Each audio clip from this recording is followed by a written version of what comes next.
Hi everyone, a very good morning to all of you. Welcome to the platform. तो आज हमारा lecture number 4 horticulture और इसमें हम लोग आज ट्रॉपिकल क्रॉप्स जो हैं फ्रूट क्रॉप्स को लेके स्टार्ट करेंगे। जल्दी से मुझे बता दीजिए, गिव योर अटेंडेंस जल्दी से। Good morning Reema Yadav, Ankush Kumar, good morning.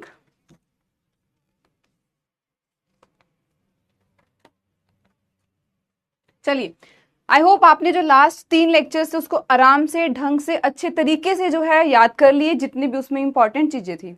Good morning Rajneesh Singh, Satish Kumar, अंकुश। चलिए, 2 सरप्राइज तो आपको कल रिवील हो ही चुके हैं अंकुश। आई गेस आपने वीडियो नहीं देखी, देखिए जल्दी, आपके लिए इफको एजीटी के लिए जो है कुछ सरप्राइज आया है। चलिए, हम लोग आज के लेक्चर की बात करें, पहले हम लोग समझ लेते हैं कल के लेक्चर में हमने क्या क्या पढ़ा, ताकि हमारे माइंड में एक मैप प्रिपेयर होना चाहिए। कल हमने क्या पढ़ा था और आज हम किस चीज पे कंटिन्यू करेंगे, ठीक है। तो पहले कल हमने बीज प्रस्तुति, सीड की डोरमेंसी कितने टाइप्स की होती है, उसको ब्रेक कैसे कर सकते हैं, तोड़ना कैसे हमें उस डोरमेंसी को, ताकि जो हमारा जो बीज है वो अंकुरन उसका हो, उसका जर्मिनेशन हो।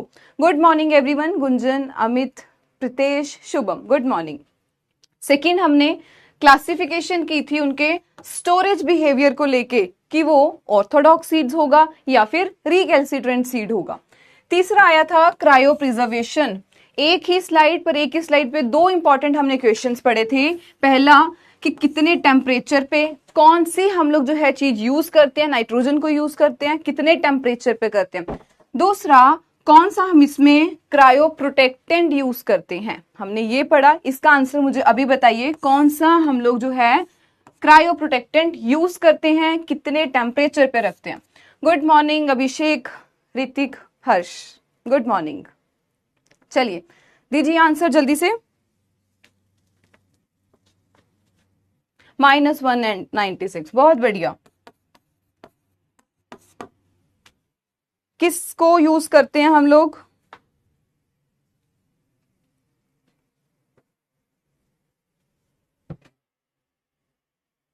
बिल्कुल ओम प्रकाश, -196। नेक्स्ट हमने पढ़ा था प्रोपेगेशन ऑफ फ्रूट क्रॉप्स की अगर हमने मल्टीप्लीकेशन करनी होती है, सेक्शुअल मेथड भी हो सकता है और एसेक्शुअल मेथड भी, दोनों तरीके से हम लोग फ्रूट क्रॉप्स की मल्टीप्लीकेशन किस तरीके से करते हैं, फसलों की प्रसार हम लोग किस तरीके से करें।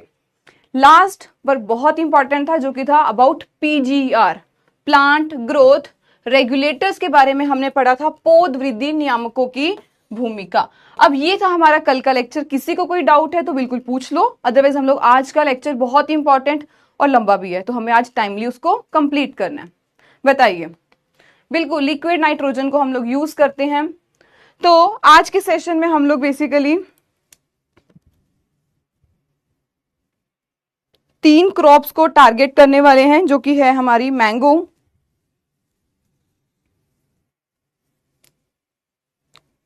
Okay Amit ji, so welcome to the first session.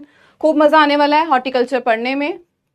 तो आज हम लोग मैंगो, बनाना और ग्रेप्स, अंगूर, केला और आम के वन लाइनर में जितने इंपॉर्टेंट क्वेश्चन, मैं दोबारा बता देती हूँ, सिर्फ आईबीपीएस को ही हम लोग नहीं एक रखेंगे, क्योंकि हमारा टारगेट रहेगा कि हम लोग मैक्सिमम जो है एग्जाम्स को किस तरह से इन्हीं नोट्स में से क्लियर कर ले। तो मैंने सारे वन लाइनर जितने भी एग्जाम्स में मेजरली क्वेश्चंस रिपीट होते हैं हर साल दर साल, वो सारे हम लोग फ्रूट क्रॉप्स के वन लाइनर में पढ़ेंगे, ठीक है। क्रॉप्स को बिल्कुल हिंदी में लिखा हुआ है, बिल्कुल स्लो बोलेंगे थोड़ा सा अंकुश। चलिए, हाँ जी, तो पहले सेशन शुरू करने से पहले आपका टेस्ट मैं लूंगी। तो यहाँ पे मैं कुछ क्रोमोसोम नंबर जो है आपके क्रॉप्स डालूंगी, आपको उसके क्रोमोसोम नंबर बताने हैं। तो पहले आपका टेस्ट हो जाए। क्रोमोसोम नंबर ऑफ लीची, गलत आंसर देना बच्चे, बट देना जरूर, भले गलत दे दो, डज नॉट मैटर, ठीक है। गलत अभी दो, बाद में उसको सही करना है हमने। लीची का बताइए क्रोमोसोम नंबर क्या होता है?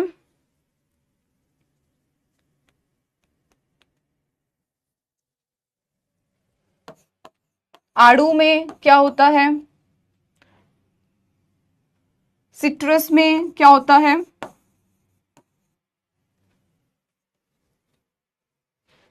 बिल्कुल अक्षय, ये सब अपलोड हो रही है, वन लाइनर सब अपलोड हो रही है, बिल्कुल अंकुश, प्रितलेश। तो लीची का आपने बताया 2n = 30, बहुत बढ़िया।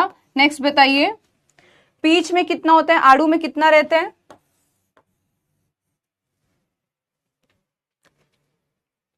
बिल्कुल बिल्कुल, लीची का रहेगा 2n is equal to 30।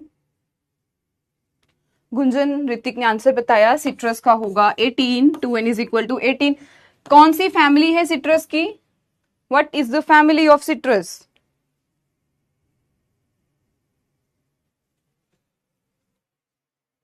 Peach. आड़ू का होगा 2n is equal to Rajnish Singh, where is 16, दो 2n इज इक्वल टू 16। ठीक है, सिट्रस की फैमिली, लीची की फैमिली, आड़ू की फैमिली बताइए। रटेसी, वेरी नाइस शुभम यादव। रटेसी जो है वो फैमिली है सिट्रस की। लीची की फैमिली, रटेसी बिल्कुल, रजनीश, गुंजन, रीमा, हर्ष। लीची की फैमिली आड़ू। पीच की फैमिली क्या है?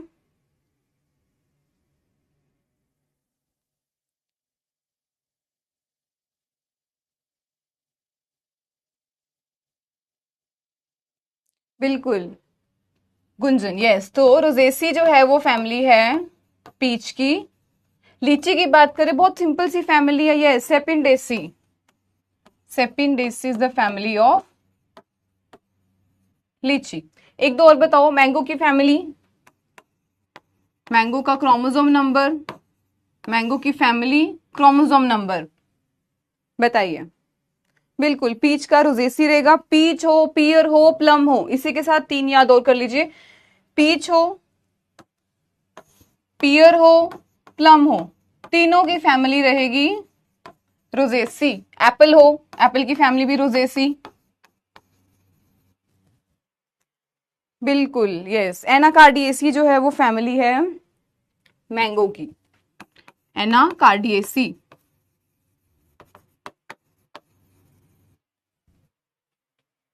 To n is equal to 40, very nice, बहुत बढ़िया। चलिए, तो हम अब सेशन शुरू करते हैं। फर्स्ट हम लोग जो है मैंगो के साथ, बट अभी यहाँ पे बोटेनिकल नेम। अब मैं थोड़े से पूछती हूँ आपसे, मुझे पहले तो कुछ एग्जाम्पल दीजिए ऑर्थोडॉक्स सीड्स की, ऑर्थोडॉक्स सीड्स और रिकैल्सिट्रेंट सीड्स के,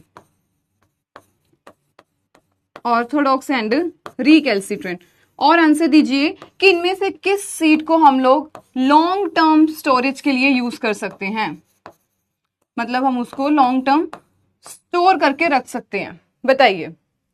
बिल्कुल, रीमा यादव, अंकुश, सदफ खान, यस। एग्जाम्पल दीजिए और किन सीड्स को हम लोग लॉन्गर ड्यूरेशन के लिए रख सकते हैं।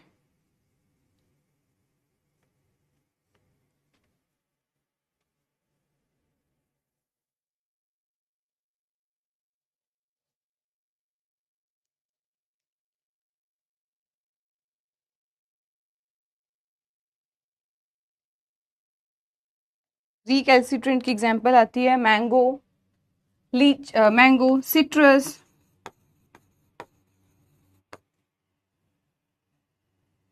मैंगो, सिट्रस, ऑर्थोडॉक्स सीड्स, बिल्कुल, ओम प्रकाश, श्रद्धा, यस। एप्पल, ग्रेप्स जो हैं वो ऑर्थोडॉक्स सीड्स हैं। ठीक है, तो इसी के साथ हमने जो है कुछ लास्ट ईयर के रिवाइज, लास्ट स्लाइड्स जो है लास्ट क्लासेस के हमने रिवाइज कर ली हैं। बहुत सारे बच्चों के राइट आंसर आ रहे हैं, बिल्कुल। सिट्रस, मैंगो, मैंगोस्टीन, मैंगो, बनाना, रिकैल्सिट्रेंट, ओके। चलिए, तो आज के सेशन पे आते हैं, हम लोग जंप करते हैं आज के सेशन पे, जो कि पहले हम लोग किंग ऑफ फ्रूट्स की बात करते हैं, जो कि हमारा आएगा मैंगो। तो किंग ऑफ ट्रॉपिकल फ्रूट्स, बचपन में हमसे पूछा जाता था कि नेशनल फ्रूट ऑफ इंडिया बताइए कौन सा है। अच्छा, आप लोग कमेंट सेक्शन में मुझे अपना स्टेट फ्रूट बताइए कौन सा है। ये क्वेश्चन हद से ज्यादा इंटरव्यू में पूछा जाता है अगर आप हॉर्टिकल्चर के किसी ब्रांच में अप्लाई कर रहे हो, कि आपका अपना स्टेट फ्रूट बताइए कौन सा है। बताइए जल्दी से, एक एक स्लाइड पे हम लोग आपकी इंटरव्यू वाले क्वेश्चंस भी कवर करेंगे। आपका स्टेट फ्रूट कौन सा है?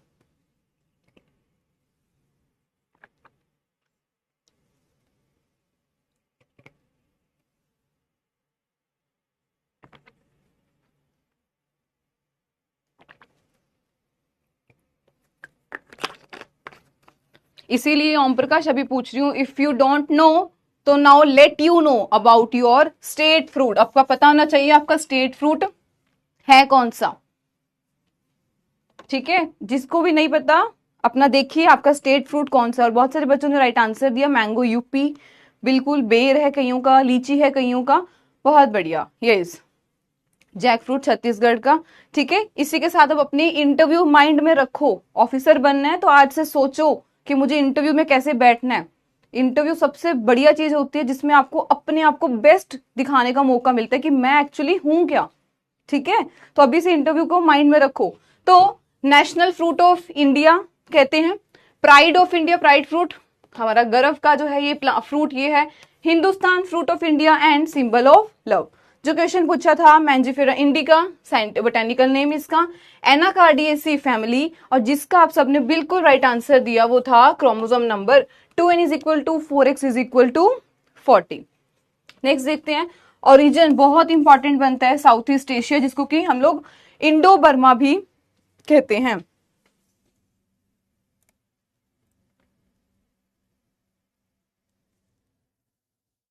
हाँ जी, तो इंडो बर्मा। फर्दर इसमें देखते हैं कि किस एरिया में ज्यादा अच्छा ग्रो करता है, तो ट्रॉपिकल एंड सब ट्रॉपिकल, और ये एवरग्रीन फ्रूट है, ठीक है। एवरग्रीन फ्रूट क्रॉप है। आइडियल टेम्परेचर, क्योंकि ये सारे वन लाइनर क्वेश्चंस है, तो देखो ये कहीं ना किसी एग्जाम में बने हुए हैं कि टेम्परेचर बताइए मैंगो की कल्टीवेशन के लिए कितना होना चाहिए, तो वो 24 से लेकर 27 डिग्री सेल्सियस तक हम लोग कहते हैं कि आइडियल है, कि जिसमें उसके सारे जो ऑपरेशंस होते हैं वो सही तरीके से हो जाते हैं, ठीक है। तो 24 से 27। बहुत बहुत इंपॉर्टेंट क्वेश्चन कि हाईएस्ट विटामिन ए कंटेंट बताइए किसमें होता है। ये मैं पता नहीं कितनी बार अपने सेशन में रिपीट करवाती रहती हूँ कि हाईएस्ट बताइए कितना है, किसमें है और कितना है। सेकंड हाईएस्ट मेरे को कमेंट सेक्शन में बताइए किस क्रॉप का सेकंड हाईएस्ट है और कितना है, बताएं किस क्रॉप का और कितना है। अच्छा लिखा ही हुआ ये तो कि हाईएस्ट विटामिन ए 4800 IU, फिर भी आप रिपीट करिए मेरे साथ, और फॉलोड बाय पपाया, पपीते में होता है 220 इंटरनेशनल यूनिट्स, ठीक है। मैंगो के कर्नल, जो मैंने अभी टेलीग्राम में अपना क्वेश्चन पूछा था कि मैंगो सीड कर्नल में, गुठली में कितना % प्रोटीन होता है, जो कि 9.5% जो है अराउंड वो प्रोटीन होता है। ये क्वेश्चन मैंने आपसे कल भी आई गेस पूछा था, है ना। तो 9.5% उसके गुठली में अगर बात करते हैं, कर्नल में कितना होता है, सीड कर्नल में कितना प्रोटीन होता है, तो 9.5%। बिल्कुल पपाया यहाँ पे राइट आंसर है, 2020 इंटरनेशनल यूनिट्स। चलिए नेक्स्ट देखते हैं, क्योंकि हमें डेटा, वैसे मैं आपको डेटा जो है सारी क्रॉप्स का at the end of this session हम लोग डिस्कस करेंगे, जब आपका सारी क्रॉप्स कवर हो जाएंगी। एक आइडिया लेने के लिए हम लोग देख सकते हैं कि कितना जो है इंडिया लीडिंग कंट्री है इन एरिया एंड प्रोडक्शन। इंडिया के बाद अगर हम लोग लीडिंग कंट्रीज की बात करते हैं तो आती है चाइना। इंडिया के बाद ऑक्यूपाई कितना एरिया करता है कि 35% के करीब, और 20% जो टोटल एरिया है 35% के करीब, और 20 या 21% हम लोग बोले तो प्रोडक्शन रहती है, ठीक है। फिर भी डेटा जो है वो आपको एंड पे कंप्लीट हॉर्टिकल्चर होने के बाद आपको बिल्कुल जो है एक्यूरेट वे में वो प्रोवाइड किया जाएगा, ठीक है। मैंगो की स्टेट्स की बात करें तो ये स्टेट्स आती हैं।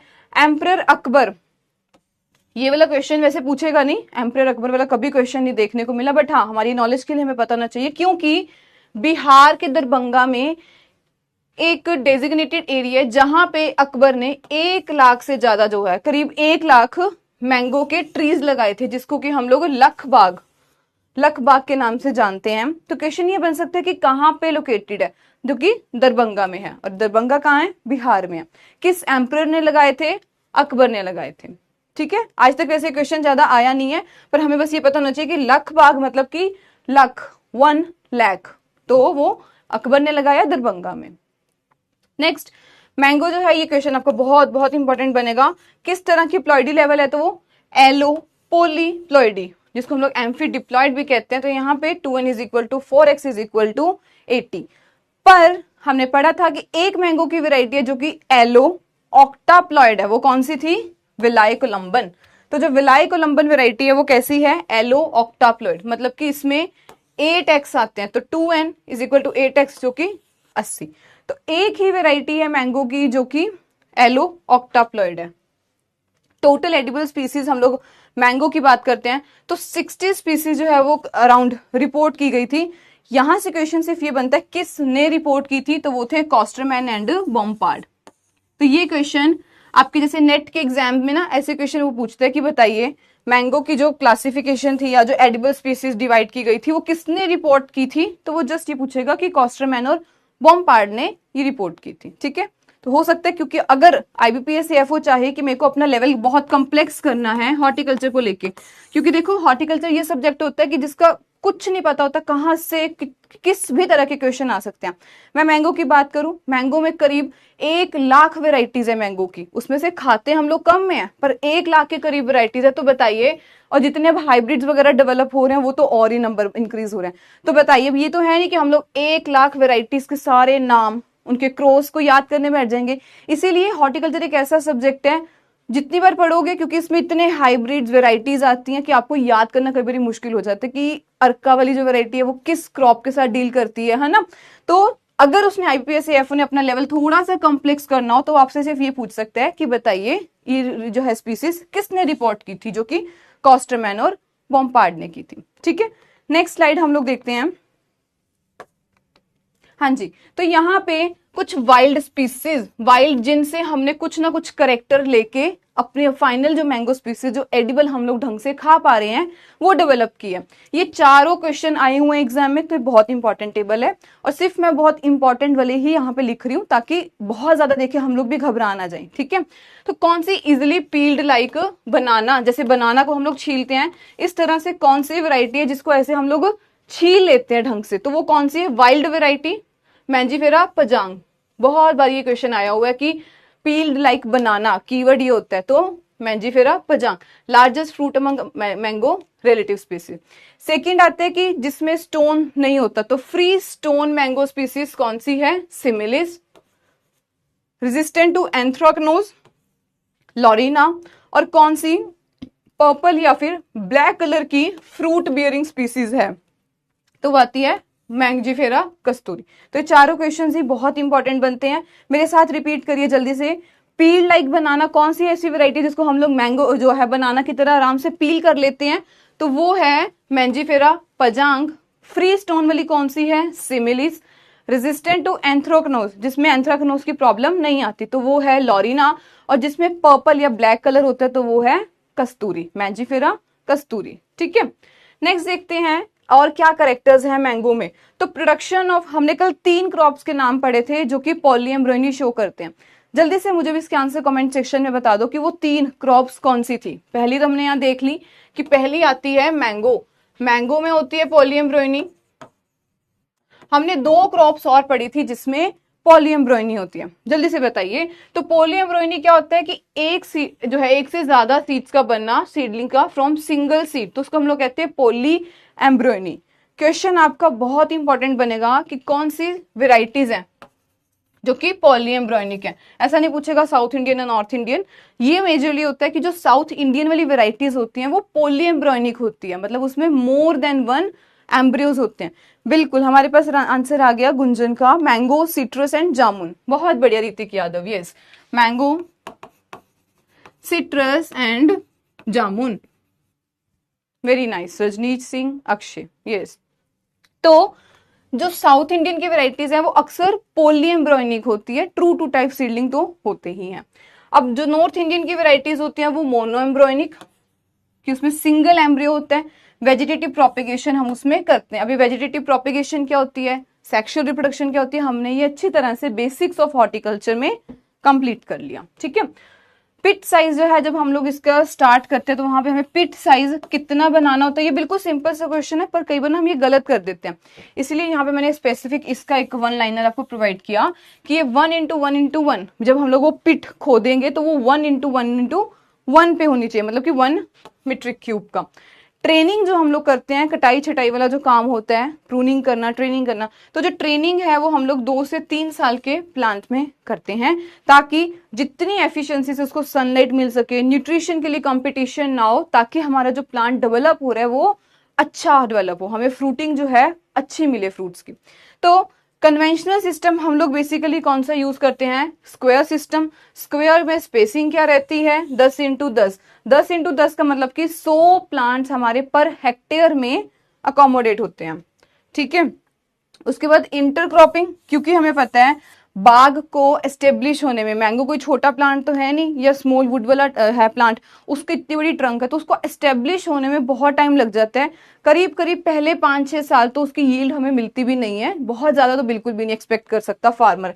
तो उस टाइम में हम लोग फार्मर को क्या सजेस्ट करते हैं कि आप तब तक इंटरक्रॉपिंग कर दो, कि जब तक आपका बाग जो है प्लांट्स एस्टेब्लिश हो रहे हैं, आप बीच में कोई ना कोई और फिलर प्लांट्स कुछ ऐसा यूज कर लो ताकि आपको उससे थोड़ी वो जो है रेवेन्यू जनरेट हो जाए। जैसे कि बेर का प्लांट लगा लो, फालसा लगा लो, अनार लगा लो, ये इजी भी होते हैं और यहाँ पे हमें ये कुछ ना कुछ इनकम भी जनरेट करके देंगे। तो यहाँ पे इंटरक्रॉपिंग हम लोग 5 से 6 साल कहते हैं कि आप इंटरक्रॉपिंग कर सकते हो, ठीक है, क्योंकि उस टाइम तक कोई मेजरली न्यूट्रिशन का वो नहीं होता, पंगा नहीं होता कि न्यूट्रिशन के लिए लड़ेंगे प्लांट्स, ऐसा नहीं होता, क्योंकि तब तक जो हमारे मेन प्लांट्स है वो भी अपने स्टेजेस, अभी डेवलपिंग स्टेजेस में होते हैं, ठीक है। नेक्स्ट आते हैं प्रोपेगेशन मेथड्स। डायरेक्ट क्वेश्चन यहां से बनेंगे। पहली बात आती है कि मैंगो के जो स्टोन होते हैं उसको 15 से 25 दिन लगते हैं जर्मिनेशन के लिए, ये इतना इंपॉर्टेंट नहीं है। एफिशिएंट, इकोनॉमिक, और अगर हम लोग रैपिड, जल्दी से हम लोग किस मेथड को यूज कर सकते हैं प्रोपेगेशन, डबलिंग के लिए, मल्टीप्लीकेशन के लिए, लगाने के लिए, तो वो होता है एपिकुटाइल या फिर स्टोन ग्राफ्टिंग। अब ये मेथड क्या होता है हमने कल अच्छी तरह से समझ लिया कि एपिकुटाइल या फिर स्टोन, जो यहाँ पे ऐसे करके एक स्टोन सा था, वो कौन सा मेथड है। सेकेंड आते हैं नदरन इंडिया में आए, ऊपर वाली साइड आए इंडिया के, तो वहां पे वीनियर ग्राफ्टिंग का यूज किया जाता है। एपिकुटाइल जो है वो मेजरली हम लोग जो कोंकण रीजन है महाराष्ट्र का, वहां पे यूज करते हैं, ठीक है। नेक्स्ट आते हैं बॉटम हीट रूट टेक्निक होती है, ये अगर आपको पिक्चर सही से विजिबल है तो ये है बॉटम हीट रूट टेक्निक। इस पिक्चर में उन्होंने क्या किया है, use for enhancement of rooting in mango, तो यहाँ पे हम लोग इसको किस लिए यूज करते हैं, ताकि हम लोग मैंगो में रूटिंग कर सके, उसकी जल्दी जो है रूटिंग आ सके, उसलिए हम लोग यूज करते हैं। तो ये एक मेथड है जिसमें हम लोग कंट्रोल एक वार्म देते हैं, मतलब एक हमारी जो रूट है ये लगी हुई है स्टेम, जिसको हम लोग एक वार्मथ, गर्माहट प्रोवाइड करेंगे ताकि जो इसकी रूटिंग्स हैं वो अच्छी हो सके। रूटिंग जो है इन कटिंग्स की, हमने कटिंग्स लगाई हुई हैं, मैंगो की कटिंग्स लगाई हैं, ताकि उसकी जो उसमें रूटिंग है, जो मैंगो की कटिंग मैंने लगा दी एक हॉट बेड पे जिसके नीचे की वार्मथ है, पूरी गर्माहट दी हुई है, अब उसमें से रूटिंग जल्दी हो, तो इस टेक्निक को हम लोग कहते हैं hot water technique, routing of cuttings. जो कटिंग मैंने लगाई है उसकी रूटिंग जल्दी हो, तो इसके लिए हम लोग ये यूज करते हैं, ठीक है।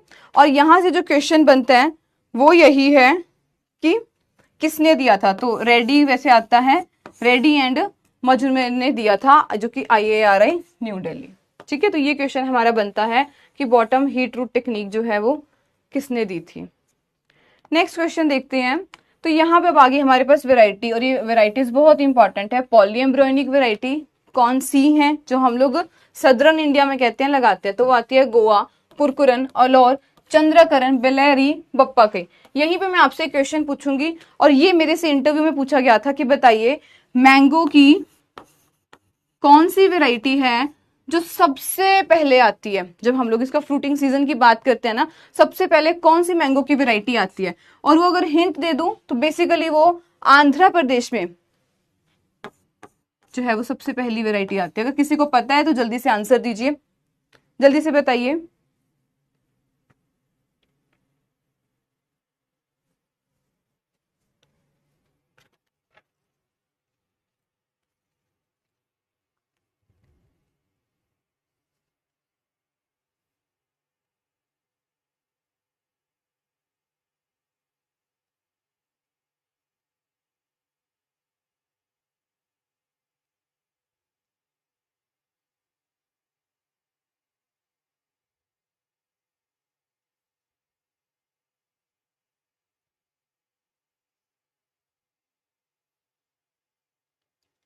बताइए, किसी को नहीं पता, बहुत बढ़िया तरुण पांडे। अब अक्षय मैं आपका आंसर देती हूँ, अभी देती हूँ।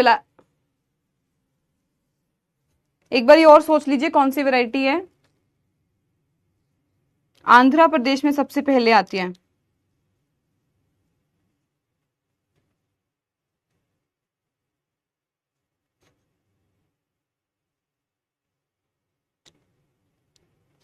तो हमारा जो राइट आंसर है वो है बंगनपाली।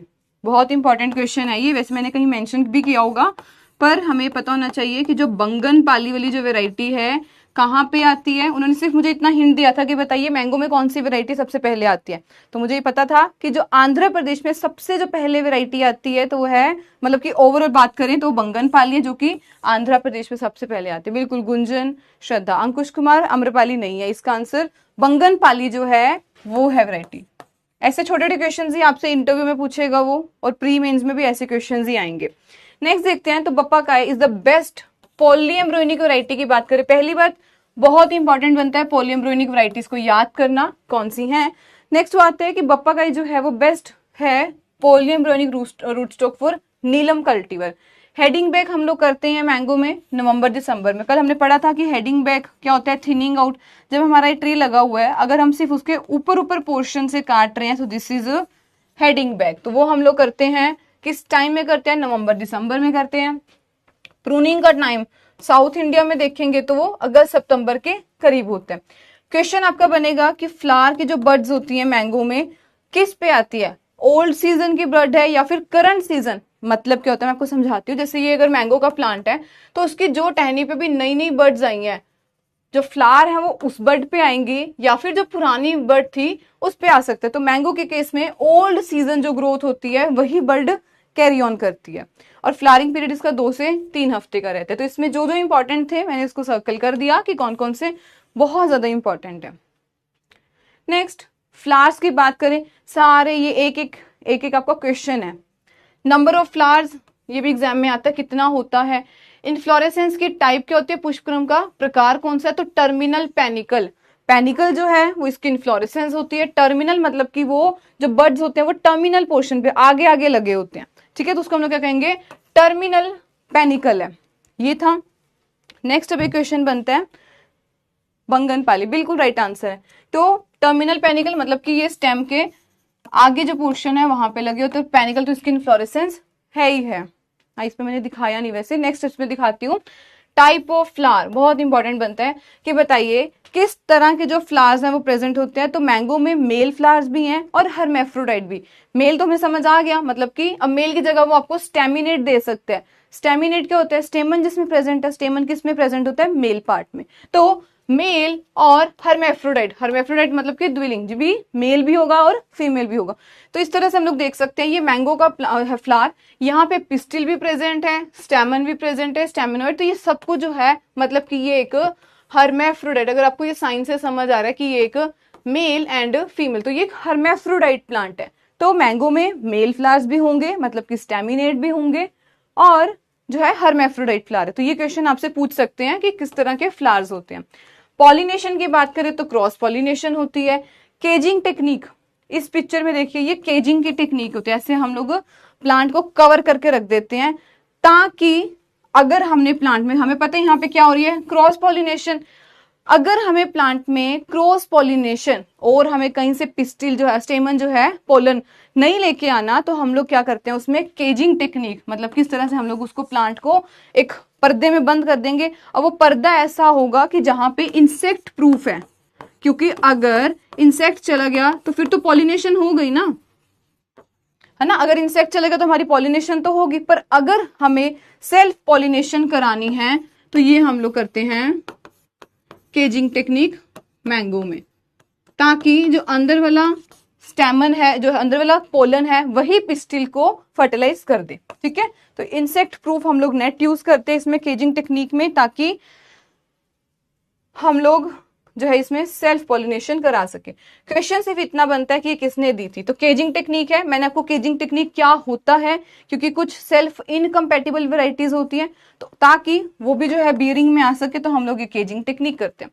क्वेश्चन ये नहीं पूछेगा कि केजिंग टेक्निक क्या है, केजिंग टेक्निक किसने दी थी वो इंपॉर्टेंट है। देखो क्वेश्चन में यही हमें पता होना चाहिए भी, क्वेश्चन क्या होगा। सब कुछ पढ़ना इंपॉर्टेंट नहीं है, एग्जाम पॉइंट ऑफ व्यू से पढ़ना बहुत इंपॉर्टेंट है। तो केजिंग टेक्निक के बारे नहीं पूछेगा, पूछेगा किसने डेवलप की थी, जो कि शर्मा एट ऑल, मतलब कि जो शर्मा साइंटिस्ट थे और उनके साथ जो 2-3 लोग थे उन सब ने ये टेक्निक डेवलप की थी। तो शर्मा एट ऑल 1972 में, ये नहीं इंपॉर्टेंट बनेगा कहाँ पे की थी, तो IARI न्यू दिल्ली में उन्होंने ये केजिंग टेक्निक डेवलप की थी, ठीक है। नेक्स्ट आता है कि फ्लावर बड की डिफ्रेंसिएशन। फ्लावर बड डिफ्रेंसिएशन मतलब कि जब प्लांट अपने जो है फ्लावर बड की डिफ्रेंसिएशन, डिफ्रेंसिएशन हम समझ पा रहे हैं यहां से कि जब वो डिफ्रेंशिएट अलग अलग होने लगेगा, मतलब जब अभी हमारा प्लांट वेजिटेटिव मेरिस्टेम में था, वेजिटेटिव मेरिस्टेम। अब मेरिस्टेम क्या होता है कि जिसको भी खुद भी नहीं पता, मतलब जो कि फास्ट ग्रोइंग जो है एरिया है। तो अब जब वो अपने रिप्रोडक्टिव पार्ट में आ जाएगा, मतलब कि जब उसको ये क्लियर हो जाएगा कि मुझे मेल पार्ट डेवलप करना है अपने आप को या एज अ फीमेल पार्ट, तो उसको हम लोग कहते हैं फ्लावर बड डिफरेंशिएशन। बहुत इंपॉर्टेंट यहाँ पे आता है कि किस टाइम पीरियड में ये होता है, तो ये अक्टूबर से दिसंबर के बीच में मैंगो में फ्लावर बड की डिफरेंशिएशन की वो समझते हैं कि मुझे किस पार्ट में डेवलप होना है। ठीक है। हाईएस्ट बाइसेक्सुअल, बहुत ज्यादा इंपॉर्टेंट क्वेश्चन, सबसे ज्यादा किस में होता है, तो वो होता है लंगड़ा में। और कितना परसेंट, ये भी बहुत इंपॉर्टेंट बनता है, कितना परसेंट होता है, तो वो 69.8% जो है इसमें हाईएस्ट बाइसेक्सुअल फ्लावर परसेंटेज रहती है। ठीक है। उसके बाद हमारा आता है जो फ्रूट सेट है शाई बीरिंग कल्टीवर में, वो कितना रहता है 0.1% जो है ये फ्रूट सेट होता है शाई बीरिंग में। अभी शाई बीरिंग क्या होती है, शाई बीरिंग का मतलब कि फ्रूट सेट जो शाई बीरिंग मतलब कि ऐसे कल्टीवर जो या तो बहुत कम फ्रूट्स देते हैं, फ्यू फ्रूट्स, या फिर वो कोई फ्रूट नहीं देते। जैसे ऐसा समझ लो एक बच्चा कि सब उसको कह भी रहे हैं कि बेटा तू बोल बोल बोल ना, मैं तेरे प्रॉब्लम पूछ रही हूँ बोलना, पर वो फिर भी नहीं बोल रहा, ये होता है शाई बीरिंग। उसको हम लोग शाई पर्सन कहते हैं ना कि बहुत शर्मिला सा है। इसी तरह से कुछ शर्मीले हमारे पास मैंगो के भी हैं, जैसे कि जो बिल्कुल फ्यू फ्रूट्स दे रहे हैं या देते ही नहीं है, कब, जब इन्वायरमेंट उसके लिए फेवरेबल भी है, कि इन्वायरमेंट खुद चाह रहा है कि तुम करो फ्रूटिंग करो, फ्रूट लाओ, पर वो फिर भी फ्रूट या तो बहुत ही कम दे रहे हैं या फिर कोई फ्रूट नहीं दे रहा, तो ये होता है शाई बीरिंग कल्टीवर। ठीक है। नेक्स्ट आता है हमारे पास यूज ऑफ पेक्लोबुट्राजोल P333 को हम लोग यूज करते हैं, और कल्टार को कितनी कंसंट्रेशन पे यूज करते हैं, gram per tree. A commercialized method in India is to use manipulate flowering. अगर हमने फ्लावरिंग को मैनिपुलेट करना होता है तब हम लोग सिर्फ ये पेक्लोबुट्राजोल को यूज करते हैं by post harvest application to soil. बस ये इंपॉर्टेंट है हमारा। नेक्स्ट हमने एक पहले भी पढ़ा था कि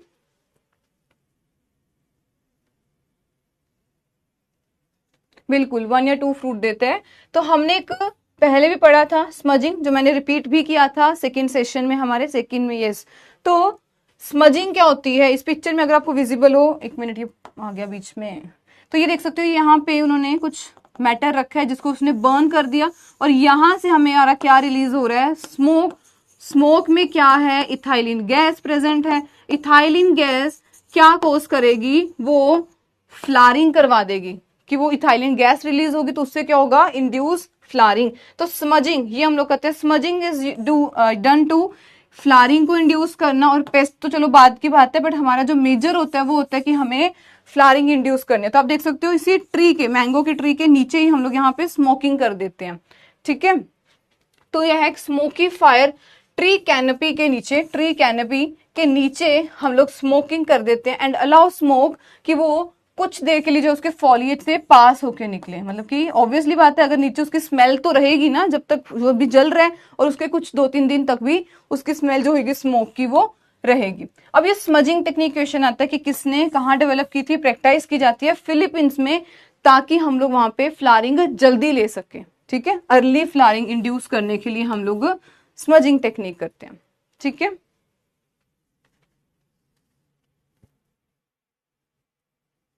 बिल्कुल, आप लोगों के बहुत सही आंसर आ रहे हैं मुझे। चलिए, तो ये था स्मजिंग टेक्निक। नेक्स्ट हम लोग देखते हैं नॉर्मल सेक्स रेशियो जो है परफेक्ट। परफेक्ट मतलब कि जिसमें मेल फीमेल पार्ट्स दोनों होंगे वो वाले फ्लावर्स में, और अकेले मेल फ्लावर में, क्योंकि हमने बोला ना इसमें किस तरह से होता है, हर्मेफ्रोडाइट एंड स्टेमिनेट। तो यहाँ पे नॉर्मल सेक्स रेशियो क्या रहती है कि परफेक्ट रेशियो मेल जो है वो कितने हैं। क्रिटिकल फैक्टर जो है फ्रूट सेट का, कि फ्रूट कितना सेट हो रहा है, ये किस पे डिपेंड करता है, डिटरमाइंड बाय प्रोपोर्शन ऑफ, कि उसमें परफेक्ट फ्लावर जो है वो कितने हैं। तो परफेक्ट फ्लावर कितने हैं इस पे डिपेंड करेगा कि फ्रूट सेट जो है वो किस तरह से होगा। नेक्स्ट हमारा बनता है बहुत इंपॉर्टेंट क्वेश्चन कि फ्रूट टाइप बताइए किस तरह की है मैंगो में, तो वो है फ्लैशी, ड्रूपी। अगेन बहुत इंपॉर्टेंट क्वेश्चन कि स्टोरेज टेम्परेचर, जब हम इसको स्टोर करके रखेंगे तब कितना टेम्परेचर होना चाहिए, अराउंड 13 डिग्री सेल्सियस कह देते हैं कि ऑप्टिमम है। और मैंगो की लेदर कोई हम लोग क्या कहते हैं, जिसको हम लोग बहुत शौक से खाते हैं, आम पापड़, ठीक है, तो ये मैंगो की लेदर हम लोग कहते हैं।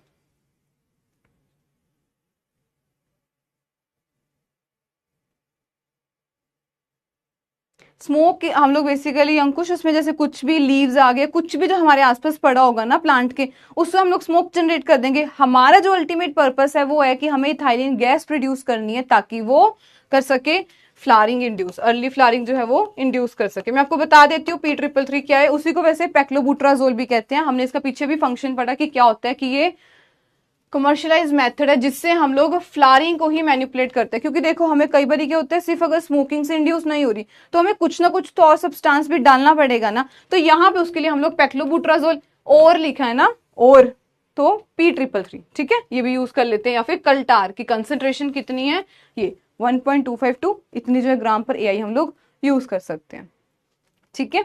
तो प्रिवेंशन है पोस्ट हार्वेस्ट, हम लोग जो फ्रूट ड्रॉप है, फ्रूट ड्रॉप क्या होती है, फ्रूट ड्रॉप को समझें कि फ्रूट ड्रॉप क्या रहती है।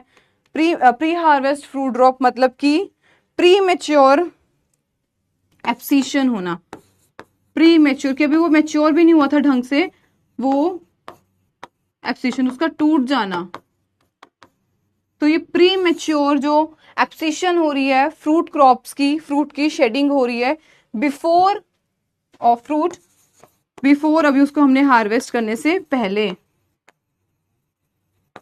Before harvest of fruit. अब ये देखो सबसे जो गंदे वाली जो होती है, जिसपे फार्मर को सबसे ज्यादा दुख होता है, तो वो कौन सी हुई, प्री हार्वेस्ट फ्रूट ड्रॉप, कि उसका पूरा उसने जितना भी, सपोज मैं लेती हूँ कि सपोज उसको फार्मर को 12 से 13 महीने लगे पूरी कल्टीवेशन इसके साइकिल को कंप्लीट होने में। 11वें महीने पे जब उसने 12वें महीने पे उसकी जो थी हार्वेस्टिंग करनी थी, और 10वें या 11वें महीने पे आके क्या हो रही है, प्री हार्वेस्ट फ्रूट ड्रॉप, तो कितनी खतरनाक होगी कि फार्मर ने इतना जो था ऑपरेशंस यूज किए, इतना पैसा इतनी लेबर यूज कर दी, और यहाँ पे 1 महीने पहले क्या हो रही है कि प्री मेच्योर एब्सिशन होगी, कि वहां से वो जो है हमारा फ्रूट वो टूट के गिर रहा है, क्योंकि एक एब्सिशन लेयर बन जाती है जो कि फ्रूट को डिले कर देती है, वो उसको गिरा देती है, ठीक है। तो सबसे जो खतरनाक होती है फार्मर के लिए वो यही रहती है कि प्री हार्वेस्ट फ्रूट ड्रॉप ना हो, ठीक है। तो ये थी, इसको हम लोग कंट्रोल प्रिवेंशन कैसे करते हैं, 2,4-D 20 ppm पे, या फिर नैप्थेलिन एसिटिक एसिड 50 ppm पे फार्मर को रिकमेंड किया जाता है। ऑलराइट, नेक्स्ट आते हैं पेरेंट्स। अब उनके पेरेंट्स को समझना, वेराइटीज, उनके हाइब्रिड्स, पेरेंट्स को, और मैंने साथ में एक्सट्रैक्ट प्रोवाइड किया कि इसका स्पेशल फीचर क्या। देखो अब इसमें जितने भी प्लांट्स कह रही हूँ, पैथोलॉजी की जितनी भी चीजें आएंगी ना, वो सारी आपको मैम जो है प्रियंका मैम कवर कराएंगे कि कौन सी डिजीज आती है, क्या उसके सिम्टम्स रहते हैं, अगर कोई पैथोलॉजिकल सिम्टम है तो वो सारा मैम कवर कराएंगे। हम यहाँ पे जो मेजरली है कौन सी वेराइटी है, उसके पेरेंट्स क्या है, और मैंने आपको ये एक्स्ट्रा एज उसके फैक्ट के तौर पे प्रोवाइड कर दिया कि उसका स्पेशल फीचर क्या रहेगा, ठीक है। बाकी आपको जितना भी पेस्ट एंटोक होगा वो सारा मैम आपको उसमें कवर करा देंगे। तो हमारा कल का ही क्वेश्चन, पूसा पीताम्बर किसकी वैरायटी है, अम्रपाली इंटू लाल सिंदूरी, किस लिए फेमस है, क्योंकि ये येलो कलर की वैरायटी है, ऑब्लोंग इसकी शेप होती है, एंड सुटेबल फॉर, इसको हम लोग एक यूनिफॉर्म पैकिंग जो है इसकी वो हो जाती है, ठीक है। नेक्स्ट आता है लालिमा, सारी इंपॉर्टेंट वैरायटीज हैं ये सारी की सारी, प्लीज इसमें से कोई स्किप मत करना, क्योंकि मैंने इसमें बहुत सारी वैरायटीज है जिसको मैंने ऑलरेडी निकाल दिया, तो ये सिर्फ मैं वो लेके आई हूँ जो बहुत हर साल आने वाली जो एग्जाम में वो वैरायटीज के क्वेश्चन है, ठीक है, इसमें से कुछ छोड़ना मत एटलीस्ट। लालिमा की बात करें तो ये दशहरी इंटू सेंसेशन, इनको यूज किया जाता है। खासियत क्या है कि ये रेड कलर की है, लालिमा लाल रंग आ जाना, हम कहते हैं ना कि इसके फेस पे कितनी लालिमा है, सुबह कितनी लालिमा होती है, क्योंकि वो होता है रेड कलर, ठीक है। तो रेड कलर की वैरायटी होगी तो पूसा लालिमा है। दशहरी इंटू सेंसेशन, तो इसका रेड पील कलर होता है। नेक्स्ट देखते हैं मल्लिका, बहुत इंपॉर्टेंट बनता है। मल्लिका और आम्रपाली में बच्चे अक्सर कंफ्यूज हो जाते हैं, तो वो याद रखना, Amrapali is DNA, Dasheri Neelam is equal to Amrapali, ठीक है। ये होता है आम्रपाली। आम्रपाली फेमस क्यों है, रेगुलर बियरर है, डेजर्ट वैरायटी है। एक और खासियत है आम्रपाली की, वो आप लोग मुझे बताएंगे, मैं नहीं बताऊंगी आपको, आप लोग मुझे बताओ, आम्रपाली को हम लोग किसी और चीज के लिए भी यूज करते हैं जिसलिए ये सबसे ज्यादा फेमस बनती है, वो बताएं। और मलिका, बिल्कुल इसके पेरेंट्स को एक्सचेंज कर देना कि अगर नीलम इंटू दशहरी करते हैं, ये पेरेंट्स आपको ऐसे ही याद करना है, क्योंकि ये किस तरह होते हैं कि किसी का हम लोग मेल पार्ट ले रहे हैं और दूसरे का फीमेल पार्ट, तो हमें ये ऐसे ही याद करना है जैसे आपको इस तरह से लिखे हुए हैं। क्योंकि देखो हमने अगर इसके पेरेंट्स को उल्टा कर दिया तो वहां पे वो तो मलिका बन जाएगी वैरायटी, है ना। तो नीलम इंटू दशहरी आएगा तो रेगुलर बियर जो कि मिड सीजन की वैरायटी है। पर अगर DNA बन रहा है Dasheri Neelam is equal to Amrapali, तो वो हमारी वो है Dasheri into Neelam is equal to Amrapali. बिल्कुल ये जो है गुंजन, रजनीश, अक्षय, बिल्कुल तीनों के अलग आंसर और तीनों ने ही इसी के सारा कुछ बता दिया कॉन्सेप्ट। पहली बात गुंजन ने बताया कि इसको हम लोग HDP के लिए, हाई डेंसिटी प्लांटिंग के लिए यूज करते हैं। अक्षय ने बताया कि इसको हम लोग किचन गार्डनिंग बिल्कुल यूज कर सकते हैं, और किचन गार्डनिंग के लिए यूज करते हैं। और थर्ड बच्चे ने बताया, इसकी रजनीश सिंह ने बताया इसकी कितनी स्पेसिंग होती है, जो कि 2.5 इंटू 2.5 मीटर। इसका ये भी बता दीजिए कि कितने प्लांट्स अकोमोडेट होते हैं, वो भी बता दो। टवाफ वैरायटी, बिल्कुल कितने प्लांट्स इसमें अकोमोडेट होते हैं, बिल्कुल ऋतिक यादव। तो अगली हम लोग बात करते हैं रत्ना। तो रत्ना क्या रहता है, अल्फोंसो इंटू नीलम, जो कि रेगुलर बियरर है। रेगुलर बियरर का मतलब होता है कि हर साल दर साल जो है, मतलब हर टाइम पे वैरायटी दे रही है, जो है फ्रूट्स हमें दे रही है। इसी के ऑपोजिट एक होता है अल्टरनेट बियरर। अल्टरनेट होता है जिसका साइकिल जो है वो कंप्लीट नहीं, कि कभी वो दे देती है, अगले साल फिर छोड़ देती है, फिर एक साल दे दिया, फिर 2-3 साल का गैप आ गया, इस तरह से। ठीक है, तो बिल्कुल ये जो है रत्ना, ये है हमारी रेगुलर बियरर, जो कि कंसिस्टेंट रहती है ईयर दर ईयर की बात करें। सिंधु, इसी के सिंधु क्या आता है, रत्ना इंटू अल्फोंसो, जो कि है सीडलेस वैरायटी। अब दो चीजों का ऐसे याद कर सकते हो, DNA बन रहा है तो हमारे पास आम्रपाली आती है, SRA बन रहा है तो यहाँ पे इक्वल यहाँ पे आएगा कि Sindhu is equal to Ratna into Alphonso, तो ये सीडलेस वैरायटी है। बिल्कुल सबके राइट आंसर है यहाँ पे, बहुत बढ़िया, खूब खेलो चिघेलो। चलिए नेक्स्ट देखते हैं, साई सुगंधा क्रोस क्या है, तोतापुरी इंटू केसर, तो इसको हम लोग पल्प एक्सट्रैक्शन के लिए यूज करते हैं। पूसा सूर्या की बात करें तो ये सिलेक्शन है, सिलेक्शन आएगा यहाँ पे, ये सिलेक्शन है एल्डन की। एल्डन से हमने इसको कुछ उसके जो करेक्टर्स थे उसको सेलेक्ट किया था। ठीक है, बिल्कुल बहुत सारी जो है नॉर्थ इंडियन की वेराइटीज वो हैं, तो सिलेक्शन किया था यहाँ पे। इसमें क्या खासियत है, क्वेश्चन बनेगा एप्रिकॉट येलो कलर बताइए किसका है, तो वो है पूसा सूर्य का। नेक्स्ट आता है तोतापुरी, जिसको कि कलामई भी कहते हैं, और ये प्रोसेसिंग इंडस्ट्री के लिए हम लोग यूज करते हैं। रुमानी से क्वेश्चन बनता है कि एप्पल शेप की वैरायटी बताइए कौन सी है, बहुत इंपॉर्टेंट है कि रुमानी एप्पल शेप की वैरायटी है। ठीक है, अल्फोंसो की बात करें तो इसको हम लोग खादेर बादामी, बादामी बहुत इंपॉर्टेंट है, गुंडू भी कहते हैं। यहाँ पे क्वेश्चन आएगा कि सुटेबल फॉर एक्सपोर्ट के लिए कौन सी है, कौन सी ससेप्टेबल सबसे ज्यादा होती है, स्पॉन्जी टिश्यू के लिए, मोस्ट पॉपुलर इन इंडिया। ठीक है, नेक्स्ट आती है हमारी हरमन प्यारी दशहरी वेराइटी, हर एक को टेस्टी लगती है वो, तो ये एक मिड सीजन की वेराइटी है। ये मैंगो मालफॉर्मेशन के लिए सबसे ज्यादा ससेप्टेबल होती है। स्पॉन्जी टिश्यू के लिए ससेप्टेबल कौन सी है, अल्फोंसो है। मैंगो मालफॉर्मेशन के लिए ससेप्टेबल कौन सी है, दशहरी है। तो मोस्ट पॉपुलर ये नॉर्थ इंडिया की वेराइटी है। ठीक है, आई होप अब आप सब जो है इन सब वेराइटीज को अच्छे तरीके से याद करेंगे। नेक्स्ट देखते हैं लंगड़ा। लंगड़ा क्यों फेमस है, क्योंकि ये इसका टर्पेंटीन खट्टा सा अलग सा टेस्ट होता है, तो ये भी नॉर्थ इंडिया में कमर्शियलाइज है। बाइनियल बीडिंग मतलब कि 2 साल देती है फिर छोड़ देती है, इस तरह से बाइनियल बीडिंग है इसकी। निरंजन की बात करें तो निरंजन बहुत इंपॉर्टेंट क्वेश्चन, ये मेरे मास्टर्स के क्वेश्चन आया था कि ऑफ सीजन वैरायटी बताइए मैंगो की कौन सी, और बहुत लंबा चौड़ा क्वेश्चन दे दिया। एंड में सिर्फ इतना पूछा था कि ऑफ सीजन वैरायटी कौन सी है, जो कि थी निरंजन। चौसा स्वीटेस्ट वैरायटी है, लेट मैच्योरिंग है, इसका एक करेक्टर है। बंगनपाली इंटरव्यू क्वेश्चन आ गया हमारा। आंध्र प्रदेश में कमर्शियली वैरायटी है, कल्टीवेटेड वैरायटी कौन सी है, बंगनपाली। क्यों फेमस है, अर्ली मैच्योरिंग वैरायटी है ये, कहाँ पे, साउथ इंडिया में। और कहाँ पर्टिकुलर अगर मैं बात करूं तो आंध्र प्रदेश में जो है ये वैरायटी सबसे पहले, मतलब कि आंध्र की वैरायटी है जहां उसको बहुत ज्यादा जो है वो लगाया जाता है। तो ये टेबल आपके लिए बहुत ज्यादा इंपॉर्टेंट बनता है कि जितने हमारे वन लाइनर है सब वो कवर हो। केसर की बात करें तो इसको हम लोग processing commercial variety in Gujarat. And last हमारे पास आता है बॉम्बे ग्रीन। बॉम्बे ग्रीन का question susceptible to mango malformation से जो ससेप्टिबल होती है। ठीक है, नेक्स्ट देखते हैं कुछ स्पेसिफिक फीचर। तो स्पेसिफिक फीचर हमारे पास क्या आते हैं कि पहली बात, गुड मैंगो वेराइटी में कितना टीएसएस होना चाहिए, 20% के करीब।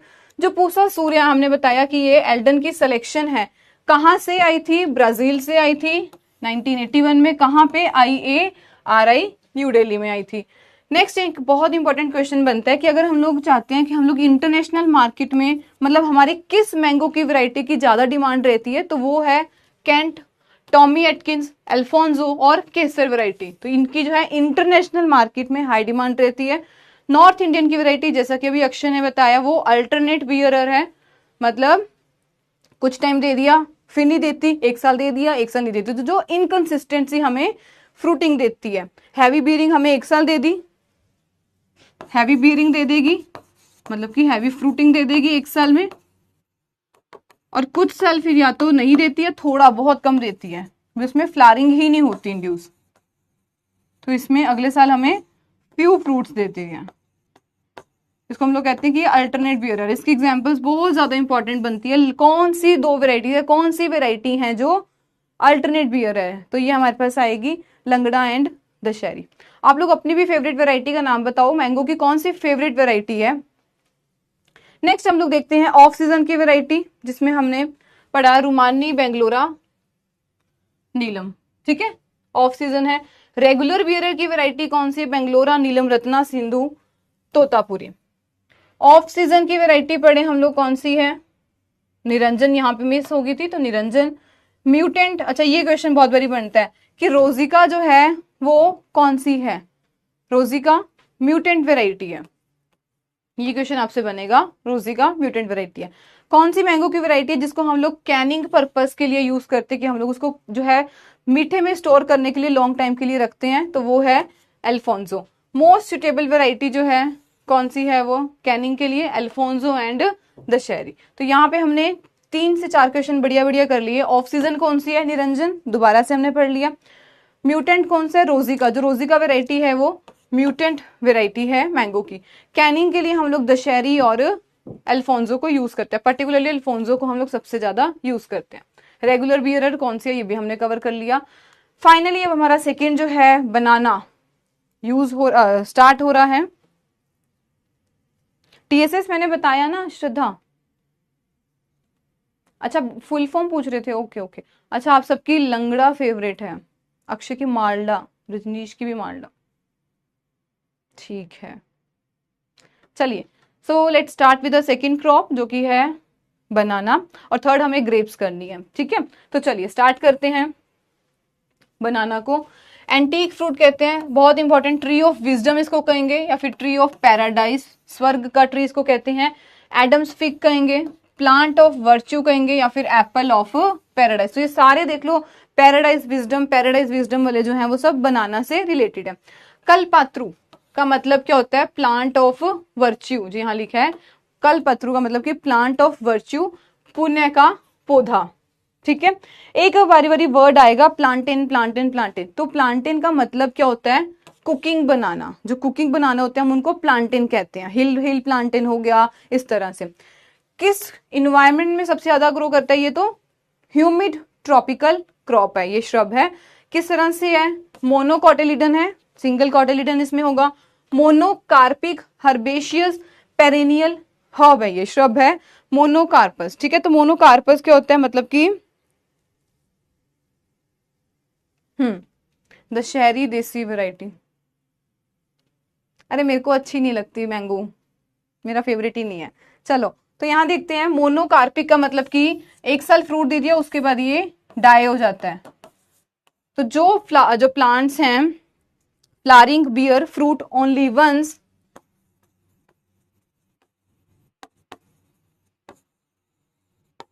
फ्रूट ओनली वंस, और उसके बाद वो एक बारी फ्रूटिंग देगी ओनली वंस, और उसके बाद ये डाई हो जाएगी। ठीक है, चलिए तो ये हमारे कुछ जो इंपॉर्टेंट थे हमने इसमें वन लाइनर में कंप्लीट कर लिए हैं। बिल्कुल गुंजन, एक ही बारी फ्रूट देंगे। बनाना के लीफ को मैं सच में बताती हूँ, मुझे अभी तक समझ नहीं आ रहा था कि बायोलॉजिकल प्लेट इसको क्यों कहते हैं, क्योंकि कभी मेरे को किसी ने दिखाया ही नहीं इस पिक्चर के थ्रू कि अच्छा जो बनाना का लीफ होता है वो इतना बड़ा होता है, एज हम उसको बायोडिग्रेडेबल की तरह यूज कर रहे हैं। जो आजकल हम लोग घरों में ये स्टील की थालियां यूज कर रहे हैं, उससे कितना कितना गुना बेटर है कि हम लोग इसके पत्तों को यूज कर रहे हैं। इस कारण इसको हम लोग बनाना के पत्तों को बायोलॉजिकल प्लेट कहते हैं। तो ये मुझे भी अब जाके क्लियर हो कि अच्छा इस तरह से, तभी मैंने आप लोगों के लिए पिक्चर्स पे ज्यादा फोकस करती हूँ, क्योंकि जो हमें चीज इस टाइम पे पिक्चर्स के साथ दिमाग में बैठ गई ना, तो वो आने वाले 10 साल लगा लो, 5 साल आपके साथ वही चलेगी। ठीक है, तो ये इसीलिए हम इसको बायोलॉजिकल प्लेट कहते हैं, क्योंकि एक बायोडिग्रेडेबल बढ़िया से कि जिसपे हम लोग बहुत सारी जो है अपनी सब्जियां वगैरह रखे आराम से खा सकते हैं। तो ये बायोलॉजिकल हमारी प्लेट बन गई है। ठीक है, बनाना का जो फ्रूट है, बहुत इंपॉर्टेंट क्वेश्चन कि सबसे हाईएस्ट सोर्स ये किसका है, रिच सोर्स है पोटेशियम का। ऑप्टिमम टेम्परेचर हमने पीछे भी पढ़ा था 24 से 27 मैंगो में चाहिए होता है। बनाना में बात करें तो 20 से 30 डिग्री सेल्सियस जो है वो सबसे ऑप्टिमम रहते हैं। अगर हम लोग बेटर क्वालिटी बनाना की बात करते हैं तो वो मिड ट्रॉपिकल सब ट्रॉपिकल कंडीशन में देखने को मिलती है, क्योंकि इसके बेटर अरोमा और वहां पर बेटर अरोमा और क्रिस्प इसका जो होता है वो पल्प आता है। कौन सी बोल रहे हैं Pavan Patel, most popular in South India. चलिए नेक्स्ट देखते हैं, वाइल्ड टाइप बहुत इंपॉर्टेंट बनता है कि किस तरह की जो वाइल्ड बनाना की टाइप्स हैं वो डिप्लॉयड होती हैं। एडिबल जो है वो कहां से डेवलप हुई है, इंटर स्पेसिफिक हाइब्रिडाइजेशन। हाइब्रिडाइजेशन मतलब कि संकरण करना, क्रॉस करना, उससे जो है वो डेवलप हुई है। इंटर स्पेसिफिक का मतलब होता है कि different species with in different species. Genus same है उनका, जीनस म्यूसा ही रहेगा, स्पीसीज का आ जाएगा डिफरेंस, जैसे कि म्यूसा एक्यूमिनेटा जिसमें ए होता है इसका, और जो म्यूसा बल्बिसियाना जिसमें बीबी। तो डिफरेंट स्पीसीज से जो क्रॉस बना है, एडिबल बनाना हमने वहां से जो आज हम खा रहे हैं वो एक्यूमिनेटा और बल्बिसियाना के क्रॉस से जो डराइव हुआ है उसे हम लोग खा रहे हैं। ठीक है, नेक्स्ट आते हैं हमारे पास, अगर आपने मल्टीपल लेने तो देखो आजकल जैसे वो टिश्यू कल्चर वगैरह इन चीजों पे बहुत फोकस कर रहे हैं। नेक्स्ट आते हैं हमारे पास, बहुत इंपॉर्टेंट, इसके वाइल्ड रिलेटिव्स को समझना कौन से हैं। तो वाइल्ड रिलेटिव्स कौन से स्पीसीज हैं, तो किस हम लोग जो है स्पीसीज उस फ्लावर को हम लोग ऐसा सब्जी की तरह यूज करते हैं, एक्यूमिनाटा को, स्पीसीज मेलाकेनेसिस। फाइबर यील्डिंग बहुत इंपॉर्टेंट है, फाइबर यील्डिंग वाला कौन सा है, बसाजो। जो बाजो है वो टेक्सटाइल में हम लोग इसको फाइबर यहां से यील्ड करते, तभी हम लोग उसको टेक्सटाइल में यूज कर रहे हैं। ठीक है, एक टेक्सटाइलिस वेराइटी है, उसको भी यूज किया जाता है। ऑर्नामेंटल की बात करें, सौंदर्य के लिए, फ्लेविवोरा, वेल्यूटिना और ऑर्नेटा। वैसे ये इतना इंपॉर्टेंट नहीं है, और ऑर्नामेंटल आप छोड़ सकते हो अगर आपको याद नहीं हो रहा तो, नहीं तो बाकी पहली दो तो बहुत इंपॉर्टेंट है। टॉलरेंट टू पनामा विल्ट, अब ये विल्ट हमें पता है अलग अलग फंगल जो है इन्फेक्शन से होती है, तो ये है Panama wilt. Sigatoka leaf spot और नीमाटोड से जो टॉलरेंट वेराइटी कौन सी है, तो वो आती है एक्यूमिनाटा स्पीसीज बर्बीनियाका। तो ये है कुछ इंपॉर्टेंट वाइल्ड वेराइटीज। पहले हमने पढ़ा कि जिसका हम लोग फ्लावर को वेजिटेबल की तरह यूज करते हैं, एक्यूमिनाटा।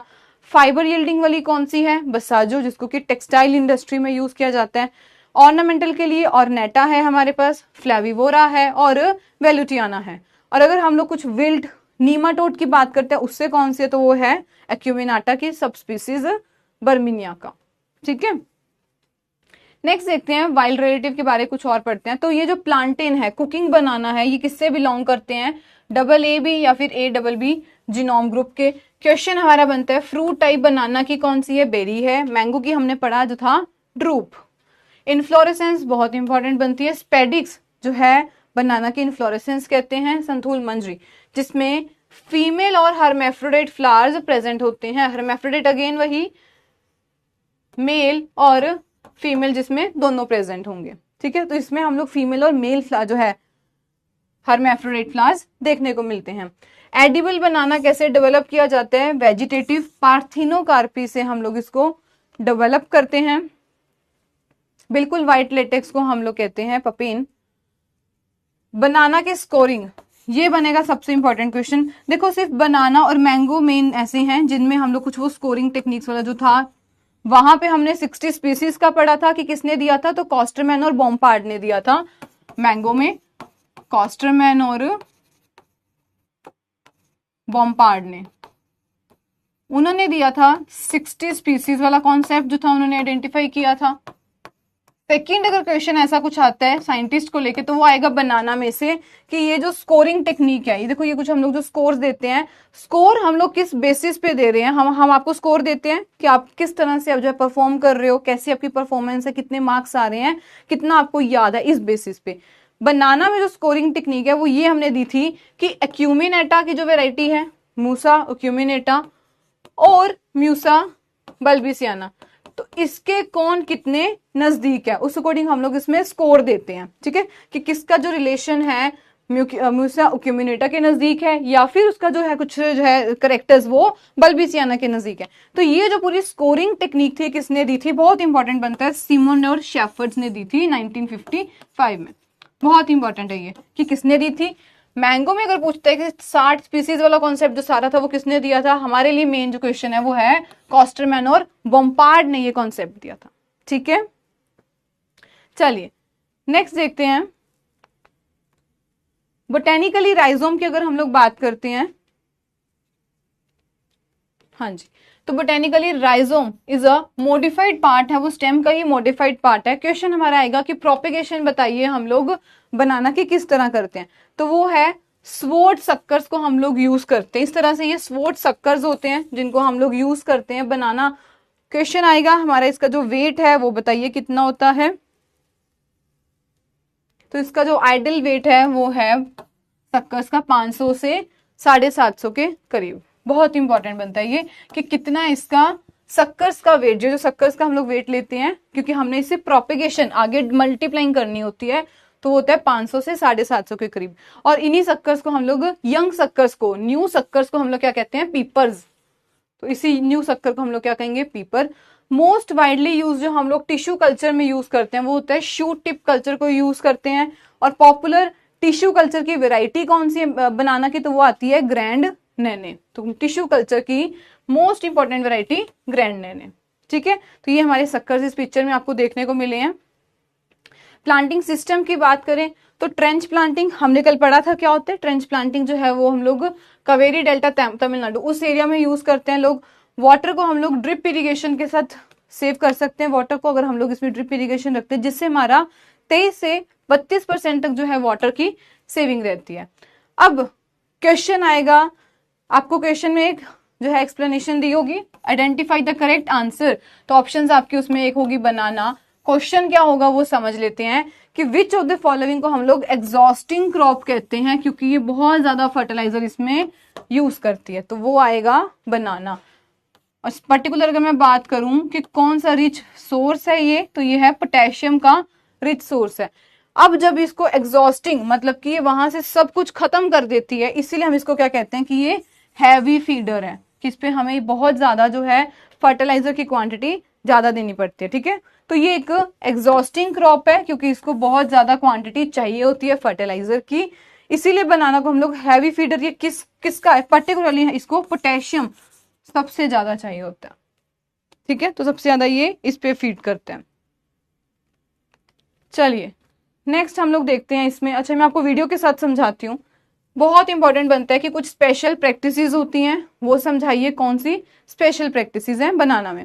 तो पहले आती है प्रॉपिंग। प्रॉपिंग हम ये समझ सकते हैं, ये हमारा प्लांट है बनाना का, और ये हमने लक्कड़ से जो उसको सपोर्ट देने के लिए प्रॉपिंग, इस तरह से ये प्लांट था, तो यहाँ पे ऐसे सपोर्ट देने के लिए हम लोग ये प्रॉपिंग करते हैं। तो प्रॉपिंग क्या होता है, स्यूडो स्टेम है, क्योंकि हमें पता है वो हर्बेशियस जो बनाना होता है उसकी कोई पक्की लक्कड़ वाली तो स्टेम नहीं होती ना, लक्कड़ वाली जो ट्रंक तो नहीं होता, तो एक हर्बेशियस प्लांट है क्योंकि बनाना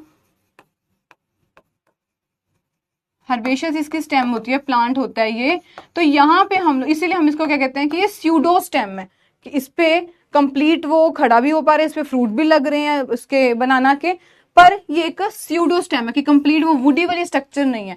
इसीलिए हम इसमें सपोर्ट प्रोवाइड करते हैं इस तरह से एट द टाइम ऑफ जब बंच की इमरजेंसी होनी होती है, कि ये ना हो, क्योंकि हमें पता है कि जो इसकी बंच पूरा जो गुच्छा होता है बनाना का वो हैवी वेट का होता है, तो ये ना हो कि हमारे जो हर्बेशियस प्लांट है ये कहीं गिर जाए, वो भी कब, जब मेरे को यील्ड लेनी है, जब मेरे को उससे उत्पादन ज्यादा लेना है, जब मेरे को उससे फ्रूट लेना है। तो यहाँ पे हम लोग ये प्रॉपिंग की टेक्निक करते हैं बंच इमर्जेंस के टाइम पे। दूसरी आती है डी नेवलिंग। डी नेवलिंग का मतलब क्या होता है कि रिमूवल ऑफ मेल बड। जब फीमेल फेज कंप्लीट हो गया, फीमेल फेज कंप्लीट हो गया, अब यहां से जो नीचे है, मैं आपको वीडियो में दिखाती हूँ, ये मेल बड को रिमूव कर देना, उसको हम लोग कहते हैं डी नेवलिंग। तो ये कुछ पर्टिकुलर जो है टर्मिनोलॉजीज इस क्रॉप के साथ रिलेटेड है। अब मैं आपको समझाती हूँ कैसे है ये।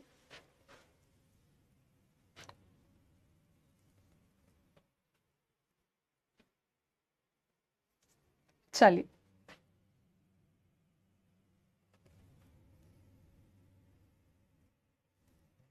आवाज नहीं आएगी तो बी रेडी, आवाज नहीं आएगी, हम वैसे देखते हैं।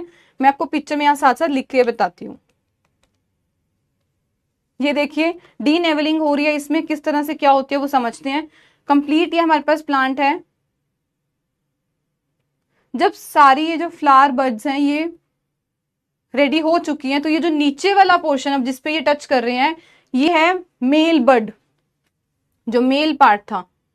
तो ये क्या बता रहे हैं कि जब हमारा ये कंप्लीट फीमेल फेस बन चुका है, हमारी जो फिंगर्स हैं इसकी बनाना की रेडी हो चुकी हैं, अब हम लोग यहां से रिमूव कर देंगे मेल बड को। तो देखो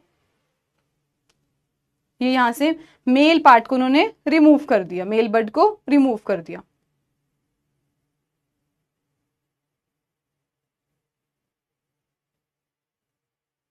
ठीक है, तो इस तरह से इस प्रोसेस को हम लोग क्या कहते हैं, डी नेवलिंग।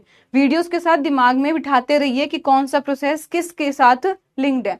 तो ये बनाना के साथ जो है डी नेवलिंग का प्रोसेस लिंक्ड है, जिसमें हमने क्या देखा, ये जो मेल बड है इसको रिमूव कर दिया गया। आई होप आपको वीडियो देख के अच्छा भी लगा और समझ भी आ गया कि क्या है। तो यहां से मेल बड का रिमूवल, जो रेड कलर का था उसका रिमूवल होना, उसको हम लोग क्या कहते हैं, डी नेवलिंग। ठीक है, नेक्स्ट हमारे पास आता है डी सक्करिंग। सक्कर्स जो साथ साथ उगे, जैसे हमने जिसको कहा नहीं पीपर्स भी हम लोग कहते हैं, न्यू सक्कर्स को हम लोग पीपर्स कहते हैं। तो उन सक्कर्स को रिमूव करना, तो this is the removal of surplus and unwanted suckers from banana plant. जब हम लोग सरप्लस या फिर अनवांटेड जो सक्कर्स लगे हुए हैं, यूं ही उगे हुए हैं, ताकि वो न्यूट्रिशन ऐसे फालतू का हमारा यूज ना करे प्लांट का, तो उसको रिमूव करने को हम लोग क्या कहते हैं, सक्कर की रिमूवर, मतलब कि डी सक्करिंग। ठीक है, तो बनाना किस तरह का प्लांट है, क्लाइमेक्टेरिक फ्रूट होता है। हार्वेस्टिंग स्टेज बहुत ज्यादा इंपॉर्टेंट बनते हैं कि दो कौन से फैक्टर है जिसपे हम लोग हार्वेस्टिंग स्टेज देखते हैं कि ये प्लांट जो है ये लायक हो चुका है कि इसको हम लोग हार्वेस्ट कर दें। तो पहला आता है कि ये काउंट कर लो कि कितना टाइम हो गया फ्लावर इमर्जेंस से, कि इसकी कब फ्लावर इमर्जेंस हुई थी और अब इसको कितना टाइम हो गया। दूसरा आता है कि डिसअपियरेंस ऑफ द एंगल। तो ये देख सकते हो कि पहले फ्रूट में एंगल होता है, ये चीज ये थोड़ी सी थी, जिसको हम लोग पंजाबी में तो हम लोग कुब कहते हैं कि ये पीठ ऐसे करके निकल जाना, तो कुब निकल जाती है ना। तो पहले इसका एंगल था, धीरे धीरे इसका देख सकते हो कि अब ये स्ट्रेट फ्रूट जो है इस तरह से हल्का सा रह गया। तो ये होता है डिसअपियरेंस होना एंगल की। ठीक है, तो जब ये हमें विजिबल होती है, इसको हम लोग कहते हैं हार्वेस्टिंग, जो इसकी हार्वेस्टिंग स्टेज मानी जाती है। नेक्स्ट आते हैं बंच कवरिंग। बंच कवरिंग हम लोग करते हैं ड्वार्फ क्वेंडिश में एंड सिल्क ग्रुप। जैसे इसके हमें नाम याद रखने हैं कि किसमें हम लोग करते हैं। क्वेंडिश बनाना कौन से होते हैं, जो एक्यूमिनेटा वाले होते हैं, जिसमें डबल ए वाला होता है साइन, तो वो म्यूसा एक्यूमिनेटा। और सिल्क ग्रुप में हम लोग बंच की, जो बंच इतना बड़ा गुच्छा था उसकी कवरिंग कर देते हैं। लास्ट हमारे पास आता है, जो कि बहुत सारे बच्चे बोल भी रहे थे, कि जो स्टोरेज का टेम्परेचर है वो होता है 13 डिग्री सेल्सियस का। ठीक है, बिल्कुल बिल्कुल Akshay, yes. Removal of water sucker in banana, उसको डीसक्करिंग कहेंगे। मेल पार्ट का कोई यूज ही नहीं है, तो उसको हम लोग एंड पे, जब हमारी फ्लावर बड डेवलप हो चुकी है अनायन सिना, तो तब हम लोग उसको रिमूव कर देते हैं, क्योंकि वो एज अ वेट की तरह भी होता है ना, इतना वेट गेन कर रहा है उसमें, तो उसको डी नेवलिंग कहा जाता है। स्टोरेज टेम्परेचर की बात की हमने, तो 13 डिग्री जो इसका स्टोरेज टेम्परेचर होता है। अब हम लोग आगे अपने फेवरेट वेराइटीज को याद करने। पहला ड्वार्फ क्वेंडिश, जो कि एक्यूमिनेटा में ही आता है। तो ये देखो ड्वार्फ क्वेंडिश ट्रिपल ए सिनोनिमम, मतलब कि इसका कॉमन नेम की बात करें तो इसको हम लोग बसराई, ये कॉमन नेम से भी कई बार क्वेश्चन पूछ लेता है कि क्या है। तो स्पेसिफिक फीचर की बात करें, पहली बात ये रेजिस्टेंट है विल्ट के, लीडिंग कमर्शियल कल्टीवर है ये कि 50% जो इसी पे ड्वार्फ कैंडिश का कल्टीवेशन होता है। ग्रैंड नेने की बात करें तो इसमें आता है कि ट्रिपल ए, वैसे ये भले आप मत याद करना, जो इंपॉर्टेंट है सिर्फ उसके जीनोम जो है वो याद रख लेना। टॉल म्यूटेंट क्लोन है ये ड्वार्फ कैंडिश का, इंटरनेशनली एक्सेप्टेड और पॉपुलर है ये अमंग द इंडिया। मॉन्थन वेराइटी है, A BB, ड्रॉट रेजिस्टेंट है, क्यूलिनरी पर्पस, खाने के लिए हम लोग इसको बेसिकली यूज करते हैं क्यूलिनरी पर्पस। रस थाली जिसमें कि AA, choices table variety, table variety होता है जिसको हम लोग फ्रेश कंजम्पशन के लिए यूज करते हैं। एक होता है कि जिसको हम लोग प्रोसेसिंग के लिए यूज करेंगे, एक होता है कि घर में हम लाए और हम उसको डायरेक्टली कंज्यूम करें, कोई उसको फर्दर नहीं हम लोग ऐसे प्रोसेस के लिए यूज कर रहे। बट इसमें प्रॉब्लम क्या आती है रस थाली में कि इसमें कुछ हार्ड लम्स बने होते हैं और फ्रूट क्रैकिंग की प्रॉब्लम, पील स्प्लिट हो जाता है कि हमारा जो ये सपोज ये बनाना का प्लांट है उसके ऊपर जो पील है ये कई बार रिमूव हो जाती है, तो इसका प्रॉब्लम रहती है ये। नेक्स्ट आते हैं पूवन जिसको कि चंपा AA, ये रेजिस्टेंट है पनामा विल्ट के, पर इसमें सबसे ज्यादा जो खतरा रहता है वो आता है स्ट्रीक वायरस का, और ये पेरेनियल ब्रीडिंग है प्लेन्स में। ये इसके अलावा कुछ और वेराइटीज है। हिल बनाना बहुत इंपॉर्टेंट आता है कि इसको और किस नाम से जानते हैं, वेरी इंपॉर्टेंट, इसको वीरू पक्षी के नाम से भी जानते हैं। एलाइट बनाना की वैरायटी, बहुत बढ़िया वैरायटी है ये बनाना की, पेरेनियल ब्रीडिंग सिस्टम है हिली में, और इसको डबल प्राइज बनाना की वैरायटी है, ठीक है। नेक्स्ट आता है नेंद्रन। नेंद्रन बहुत ज्यादा इंपॉर्टेंट क्यों है, क्योंकि इसको बेसिकली हम लोग चिप्स पर्पस के लिए यूज करते हैं। डायरेक्ट क्वेश्चन आएगा, which of the following banana varieties use for chips purpose, या प्रोसेसिंग के लिए यूज करते हैं, तो आंसर होगा हमारा नेंद्रन। तो गुड कीपिंग क्वालिटी है, मोस्ट प्राइज्ड जो है वैरायटी है केरला की है, जिनको क्योंकि हमें पता है, जैसे आपको अगर पता होगा कि कुछ एनिमल्स की प्राइसिंग होती है, उनको जो आपस में कंपटीशन किया जाता है, तो उसमें देखा जाता है कि सबसे अच्छे करेक्टर्स जो है किस प्लांट के हैं, किसके हैं, ठीक है ना, किस क्रॉप के हैं, एक क्रॉप में किस वेराइटी के हैं, तो इस बेसिस पे इनमें क्या होती है, प्राइसिंग रहती है, हाँ प्राइसिंग रहती है, ठीक है। एक्सपोर्टिंग बनाना वैरायटी प्रोडक्ट्स, इसके हम लोग नेंद्रंस के करते हैं। प्रोडक्ट तो हमने देख ही लिया कि हम इसको चिप्स वगैरह जो इसको आगे भेजे जाते हैं बाहर, इस तरह से। नेक्स्ट आती है नेप ओवन, बहुत इंपॉर्टेंट बनती है, पॉपुलर साउथ इंडिया में, डबल प्राइस बनाना की वैरायटी है। BRS1 अग्निस्वार और पिसैंग लिन, ये इसका क्रॉस है। AAB resistant to Sigatoka leaf spot. FHIA बहुत इंपॉर्टेंट बनेगा, फिया का क्वेश्चन आता है कि इसका और नेम क्या है, तो वो है गोल्ड फिंगर, गोल्ड फिंगर इसका जो है दूसरा नाम है। AAB resistant to sigatoka and wilt, तो मेजरली इसमें यहाँ पे यही बनेगा कि इसका दूसरा नाम क्या जो कि है गोल्ड फिंगर।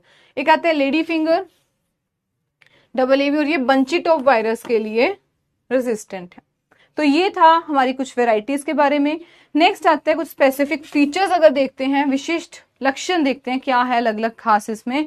तो क्वेंडिश बनाना जिसको कि हमने क्या कहा है, म्यूसा अक्यूमिनेटा वाले जो है वो अप्रोक्सीमेटली 63% जो एरिया है इंडिया की बनाना इंडस्ट्री में कंप्लीट किसका है, 60 से ज्यादा % अक्यूमिनेटा का।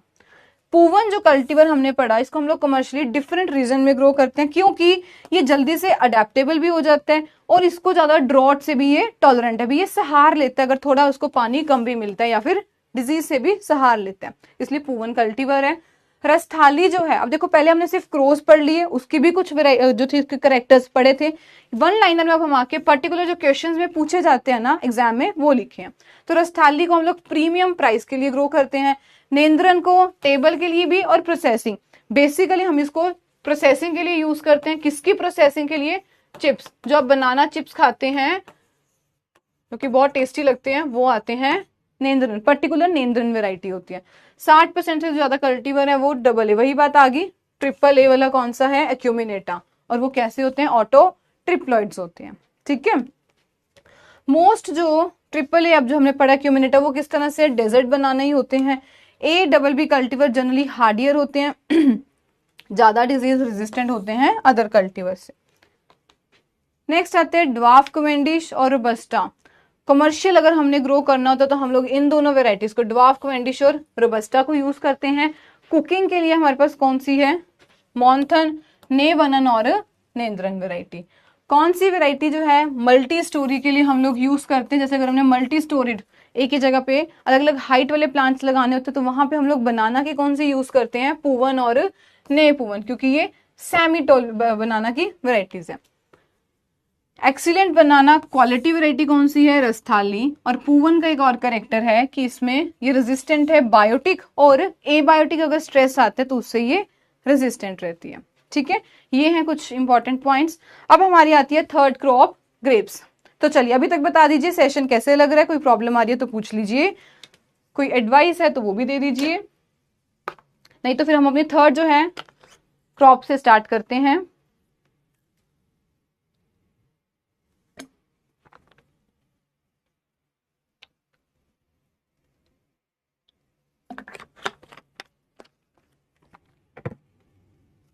चलिए एंड पे नहीं तो एक दो क्वेश्चंस करते हैं हम लोग फटाफट, क्योंकि क्वेश्चंस करना बहुत जरूरी है। Revise revise and revise. तो ग्रेप्स की बात करें, अंगूर किस नाम से जाना जाता है? Sophisticated fruit crop. Botanical name क्या है? Vitis vinifera. फैमिली क्या है? विटेसी फैमिली है। क्रोमोसोम नंबर इसका कितना है? 2n is equal to 2x is equal to 38। Origin क्या है? Asia Minor. इफको एजीटी का टिप्स बताइए। क्लास अभी लगेगी तब हम लोग उसके भी डिस्कस करेंगे। चलो ठीक है, मैं स्लो चल देती हूँ, बताओ फिर मैं क्या पढ़ाऊं।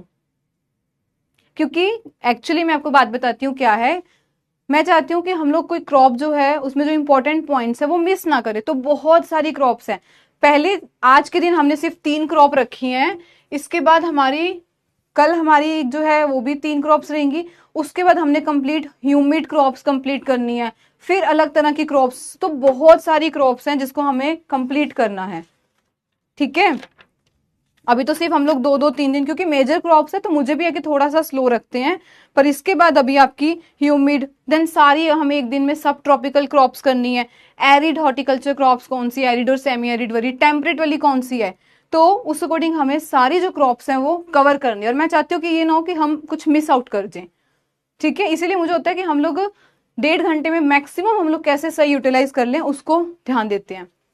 इसीलिए आपने देखा होगा मैं कभी इधर उधर की कोई बात नहीं करती, पढ़ाने आई है तो सिर्फ पढ़ाने पे फोकस किया जाए, आपकी प्रॉब्लम है उसे सुनी जाए, है ना। नहीं तो यूं तो टाइम मैं भी कैसे भी बात करके निकाल दूं या कुछ भी, पर मुझे होता है कि जो मेरा मेन टारगेट है और जो मैं आपसे प्रॉमिस किया हुआ है कि मैं आपको क्या करवाने वाली हूँ वो हम लोग करते हैं।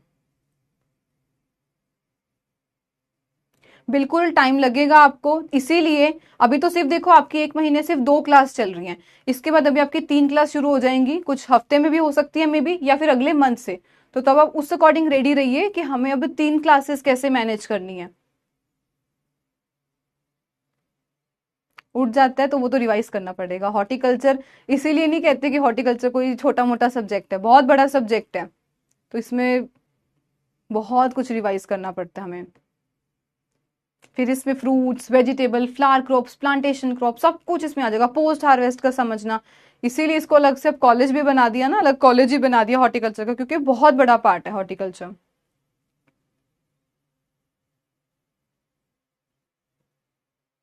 अच्छा, मतलब अब पढ़ने का मन नहीं है, अब आपके डाउट सुन लें हम फिर।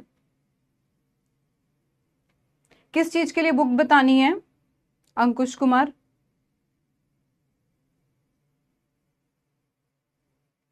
बताइए, पूछिए किस चीज के लिए बुक।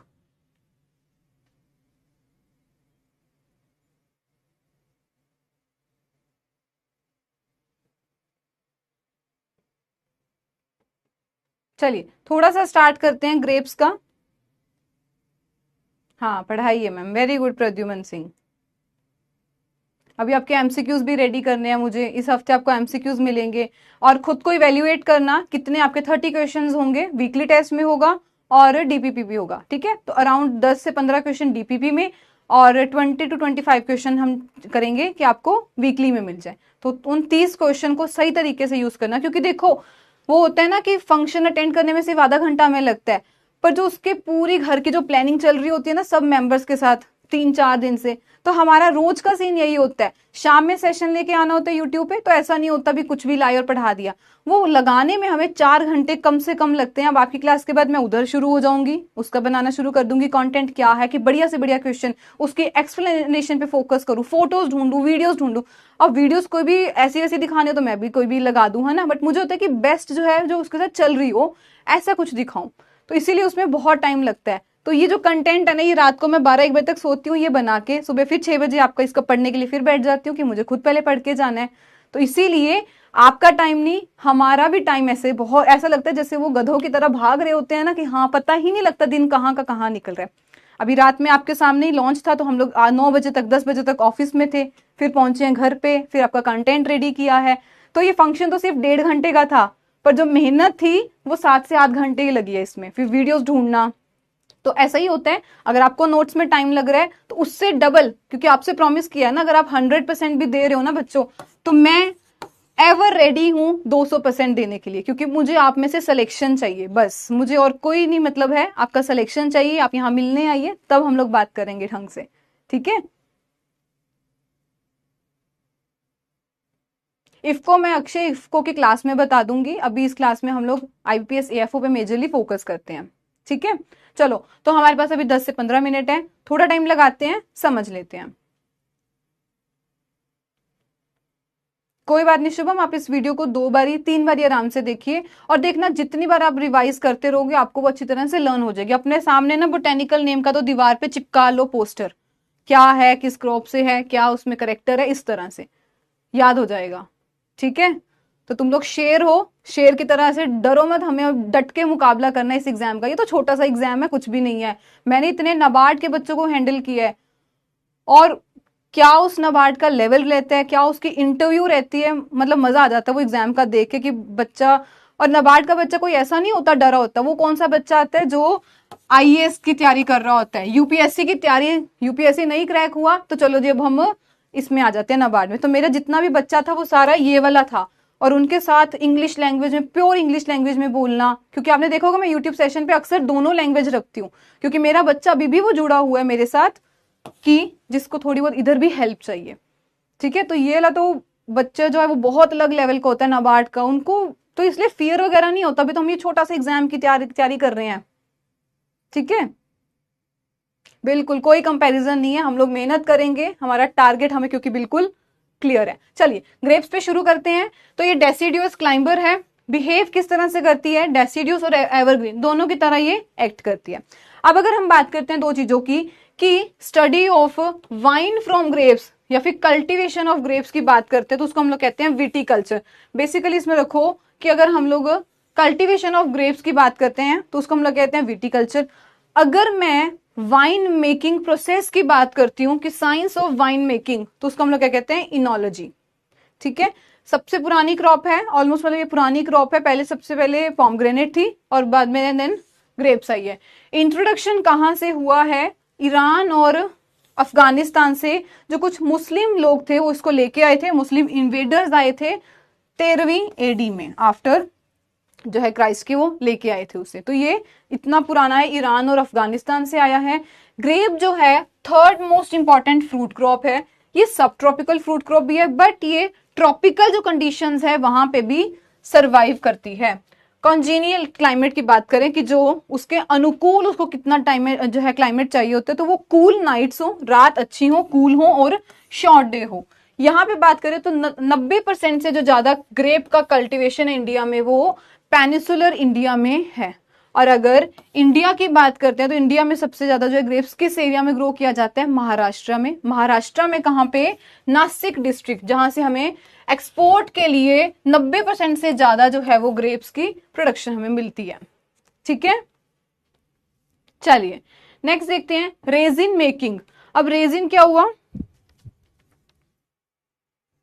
रेजिन जिसको हम लोग ड्राई ग्रेप्स भी कहते हैं, कि जो हम लोग रेजिन मेकिंग, किशमिश वाले जो है उनको हम लोग सन ड्राई करते हैं। तो यहाँ पे हम लोग ड्राइंग प्रोसेस करते हैं। ये देखो ये ड्राई प्रोसेस है कि हम लोग ग्रेप्स को सुखा रहे हैं, ये सन ड्राइंग है जो कि हम लोग रेजिन मेकिंग के लिए करते हैं, जिसमें हम लोग 26% के करीब इंडियन ग्रेप्स यूज होते हैं। लीडिंग जो है ये डाटा आ गया कि ग्रेप प्रोड्यूसर कौन है इंडिया में, रेजिन के साथ मत लिंक करना, वैसे है ये कि ग्रेप प्रोड्यूसर महाराष्ट्र, कर्नाटका, तमिलनाडु, और अगर हम लोग कंट्रीज में बात करते हैं तो चाइना, यूएस, इटली, ठीक है। नेक्स्ट हमारे पास आता है ग्रेप्स वेल नॉन साइंटिस्ट, बहुत बहुत इंपॉर्टेंट क्वेश्चन यहाँ पे, ब्रीडर एंड जेनेटिक्स जो है इनमें कौन से हैं, डॉक्टर ऑल्मो। और ये मुझे लगता है मैंने कल या परसों किसी सेशन में आपको बताया भी था कि डॉक्टर ऑल्मो जो है वो इनके साथ लिंक्ड है ना। ग्रेप का जो अरोमा है वो मस्केट फ्लेवर का होता है, जिसको मस्की फ्लेवर कहते हैं। तो ये जो है इसका अरोमा रहता है, बिल्कुल किशमिश हम लोग कहते हैं। तो इसका मस्केट फ्लेवर क्यों होता है, ये बनेगा क्वेश्चन। मिथाइल एंथ्रेलिसिएट जो है, इस कारण इसका मस्केट फ्लेवर होता है।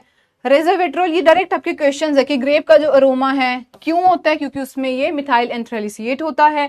रेजरवेट्रोल जो होता है वो एक नेचुरल एंटीऑक्सीडेंट होता है, जो कि रेड वाइन और रेड ग्रेप्स में पाया जाता है। अब यहाँ पे डाउट आ गया कि ये एंटीऑक्सीडेंट्स क्या होते हैं, तो समझते हैं बिल्कुल एंटीऑक्सीडेंट क्या होते हैं। पहले दो, ये हमारा जो है टॉपिक नहीं है इसको समझना, बट मैं फिर भी आपको इसके बारे में समझा देती हूँ क्या है।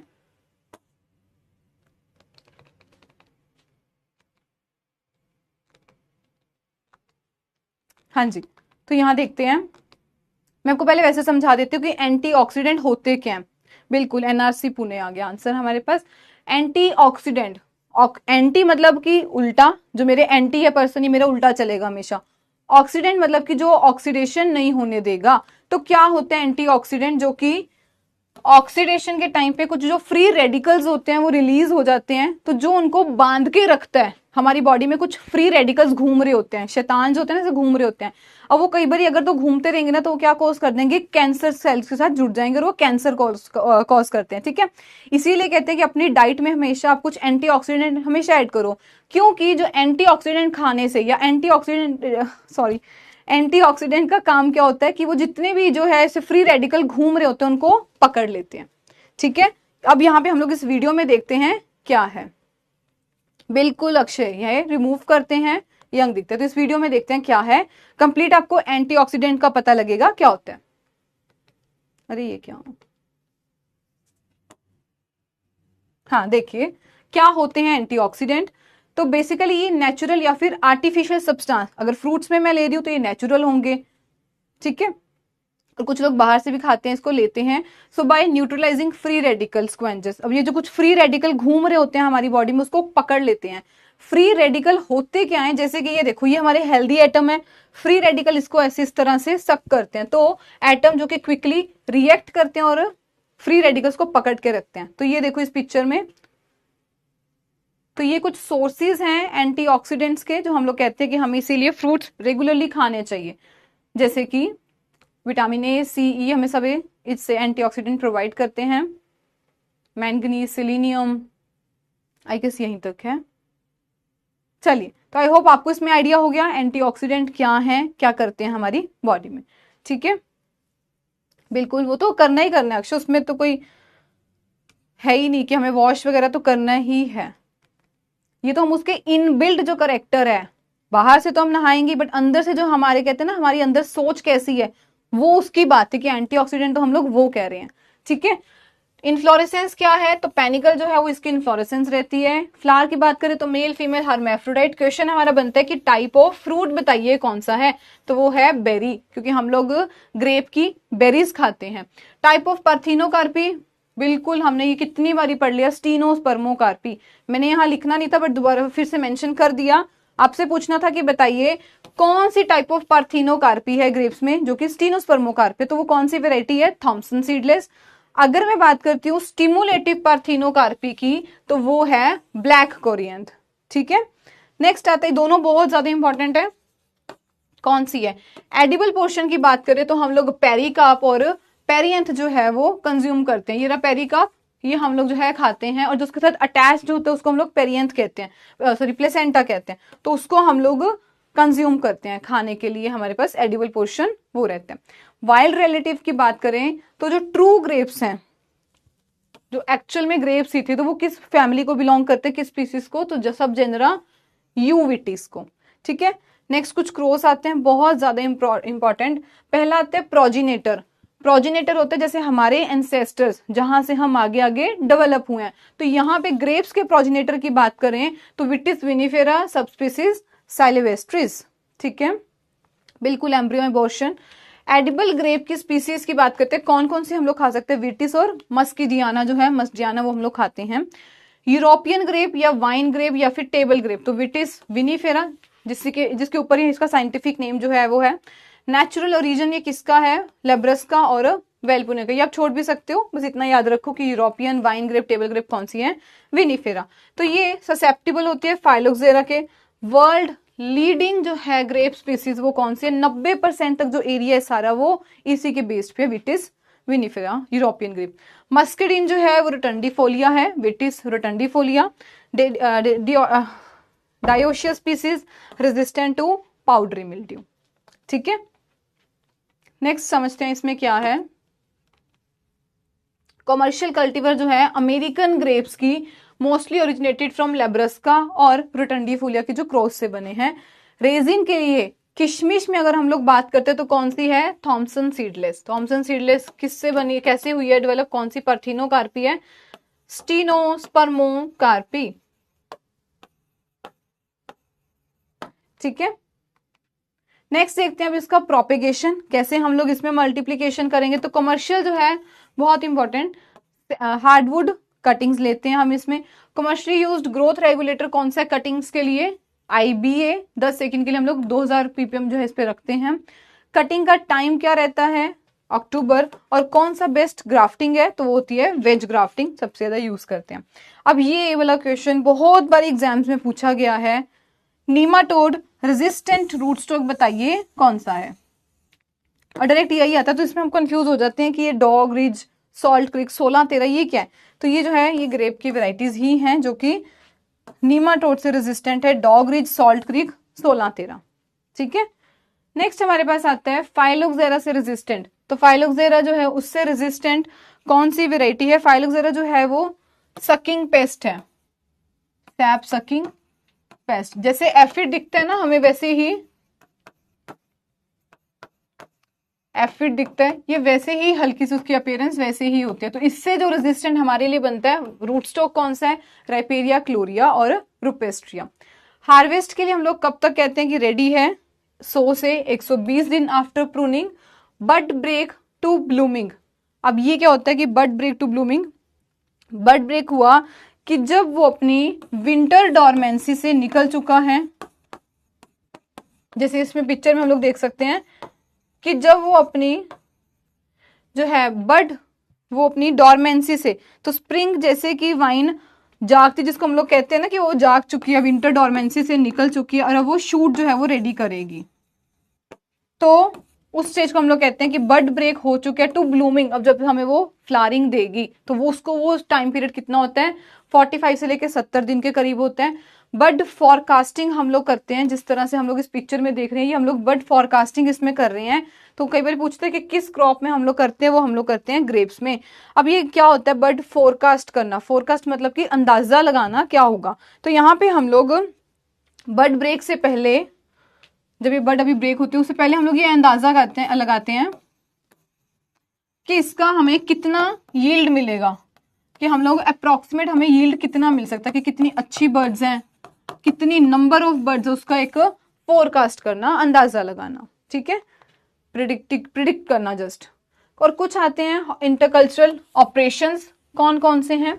तो पहला आते हैं ट्रेनिंग सिस्टम, जिसमें हम लोग बॉवर सिस्टम बेस्ट है पोटेंशियल यील्ड लेने के लिए, बहुत ज्यादा इंपॉर्टेंट है Bower system. Highest cost benefit ratio जो है किसमें आती है, बॉवर, अर्बोरा, परगोला, जिसको कि हम लोग, ये नंबर आपके लिए बहुत इंपॉर्टेंट बनता है कि बताइए कितनी कॉस्ट बेनिफिट रेशियो है, जो कि 1:2.09 है। ठीक है, most widely adopted training method कौन सा है, बॉवर सिस्टम है, यही जो हम लोग देख रहे हैं।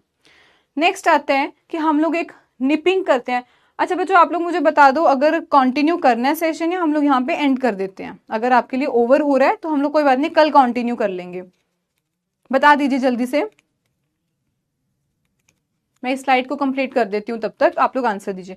निपिंग क्या होता है, निपिंग एक ऑपरेशन होता है जिसमें मैं जो टर्मिनल बर्ड्स होती है ना उसको रिमूव कर देती हूँ। ये जो टर्मिनल बर्ड्स हैं उसका रिमूव करना। अब ये रिमूव करने से क्या होगा, जो उसकी लेटरल होंगी वो फैलने लग जाएंगे, क्योंकि ग्रेप्स होता है वो गुच्छों, वहां पे गुच्छे होते हैं ना, बंचीज होते हैं, तो यहाँ पे हमें मेन बंचीज चाहिए ज्यादा से ज्यादा, तो यहाँ पे इसलिए हम लोग निपिंग करते हैं। Nipping is done at terminal bud, जो कि 12 से 15 नोट स्टेज तक हम लोग इसमें रखते हैं। चलिए ठीक है, बिल्कुल कंप्लीट करा देते हैं, गर्डलिंग आता है। तो गर्डलिंग क्या होता है, रिंग की तरह रिमूवल करना बाकी, ये आप गर्डलिंग इस पिक्चर में देख लो कि removal of the bark from the trunk, इससे क्या होगा, फ्रूट सेट इंक्रीज होता है और साइज इंक्रीज होता है। सेकंड आता है,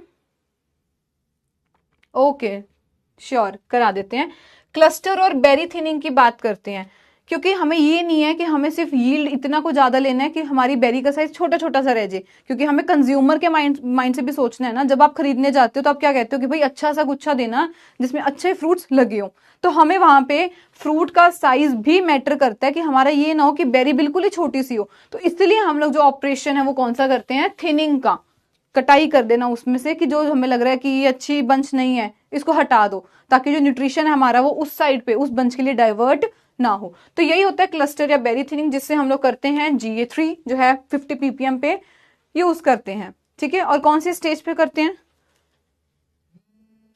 एक सेकेंड, हाँ, तो कौन सी स्टेज पे करते हैं, कैलिप्ट्रा स्टेज। कैलिप्ट्रा स्टेज क्या होती है, कैप लाइक स्ट्रक्चर, ये देखो ये कैलिप्ट्रा स्टेज है। किस तरह की स्टेज है ये, जो एक कैप की तरह स्ट्रक्चर है। तो this is a cap like structure, जो कि फ्लावर को कवर करके रखते हैं। अभी फ्लावर के अंदर मेल फीमेल जो पार्ट है वो दोनों हैं, इस तरह हमने इसको कवर करके रख दिया था। तो यहाँ पे हमने क्या बताया, क्लस्टर या बेरी थिनिंग जो है हम लोग किससे करते हैं, किस स्टेज पे करते हैं, कैलिप्ट्रा स्टेज पे हम लोग करते हैं। पर्पस क्या रहता है थिनिंग का, ताकि हम लोग कलर बढ़िया कर सकें। अनइवन जो राइपनिंग है कि एक बंच, अब देखो जब हम लोग लेबर लेके आए अपने खेत में, है ना, तो वहां हम लोग देख रहे हैं कि ये वाला जो बंच है ये तो अच्छी तरह हुआ नहीं, अगला जो उसके साथ वाला वो अच्छा हो गया। यही प्रॉब्लम को रिड्यूस करने के लिए, क्योंकि हमारा ऑलरेडी खर्चा जो है वो लेबर को भी जा रहा है, तो यहाँ पे हम लोग अनइवन राइपनिंग को रिड्यूस करने के लिए भी करते हैं थिनिंग। इंक्रीज शुगर कंटेंट, तो यहाँ पे हम लोग यूनिफॉर्म राइपनिंग के लिए इथरल जो है वो बेरी जब अभी राइपन पकना स्टार्ट होती है तभी हम लोग इथरल की स्प्रे कर देते हैं, ताकि यूनिफॉर्म एक तरह की एक समान हमारी फसल जो है, ये बेरी जो है वो राइपन हो, तैयार हो जाए, जब हम इसको हार्वेस्ट कर सके। ठीक है, प्रूनिंग की बात करते हैं तो टाइम ऑफ प्रूनिंग क्या रहता है, नॉर्थ इंडिया में दिसंबर से जनवरी तक। 90% जो ग्रेप्स है महाराष्ट्र में और कर्नाटका में फॉलो 2 प्रूनिंग सिस्टम। सिर्फ नाम याद कर लो कौन कौन से हैं। पहला जो आता है वो फाउंडेशन प्रूनिंग होती है, जो कि अप्रैल के करीब की जाती है। दूसरे पे हम लोग करते हैं फॉरवर्ड प्रूनिंग, और फॉरवर्ड प्रूनिंग कब करते हैं, अक्टूबर में आके। तो ये ग्रेप में पर्टिकुलर कहाँ पे करते हैं हम लोग, महाराष्ट्र और कर्नाटका स्टेट में। पहली फाउंडेशन अप्रैल में और दूसरी फॉरवर्ड प्रूनिंग जो हम लोग अक्टूबर में आके करते हैं।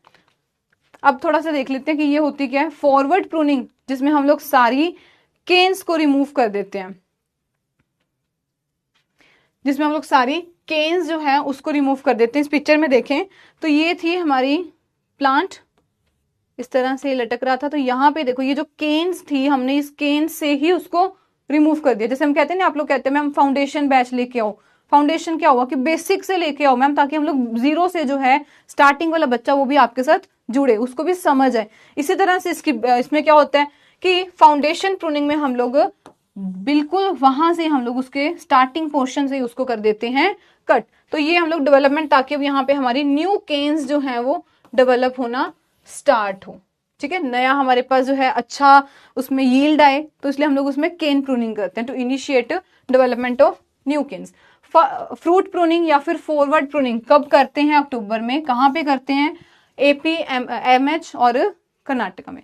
फॉरवर्ड प्रूनिंग क्यों करते हैं, ताकि इमरजेंस जो है बंच की वो अच्छी आए। पहले हमने सिर्फ यहां से ही काट दिया, यहां से फाउंडेशन प्रूनिंग पे जब यहां से काट दिया तो पहले तो हमारी पूरी केन डेवलप होगी, फिर वहां से हमारे जो बंच है गुच्छा जो है वो रेडी होगा।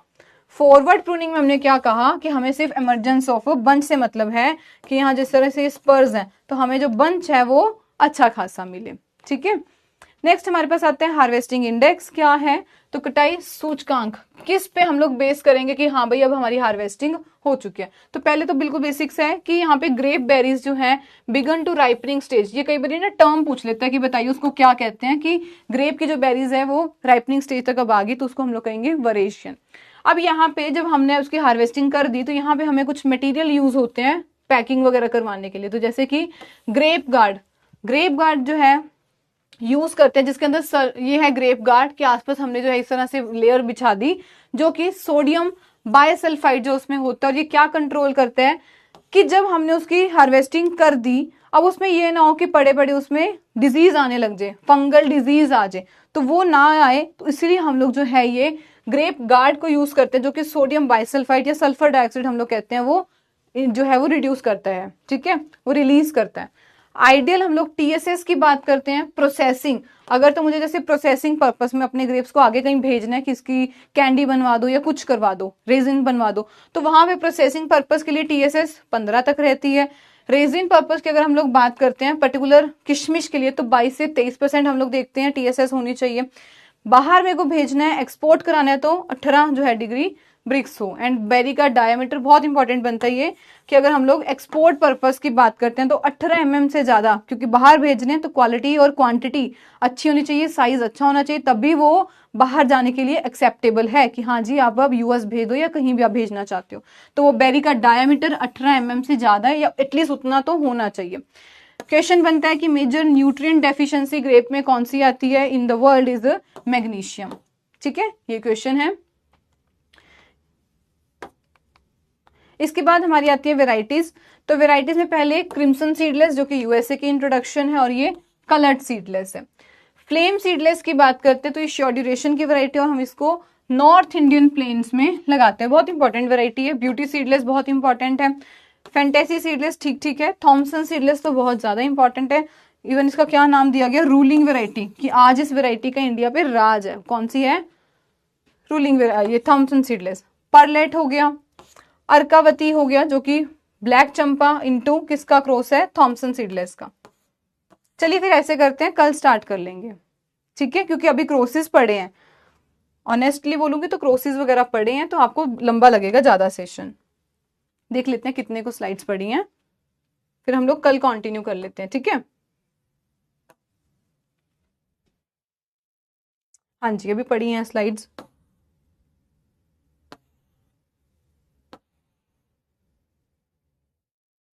5-7 स्लाइड्स रह गई हैं, बता दीजिए, 5-7 रह गई हैं स्लाइड्स, क्योंकि अब बेसिकली हमारा क्या रह गया, क्रोसिस रह चुके हैं, और एंड पे हमें रेजिन मेकिंग का देखना है, ठीक है, कल कर ले। चलो फिर हम लोग ये 5 से 7 स्लाइड जो है वो कल कंटिन्यू कर लेंगे। अब आपका कोई डाउट है तो पूछ लीजिए, अगर आपका कोई भी डाउट है तो पूछ लो, नहीं तो हम लोग सेशन को एंड करते हैं। सारा सेशन जो है कंप्लीट पढ़िए, बिल्कुल पूछिए क्वेश्चन।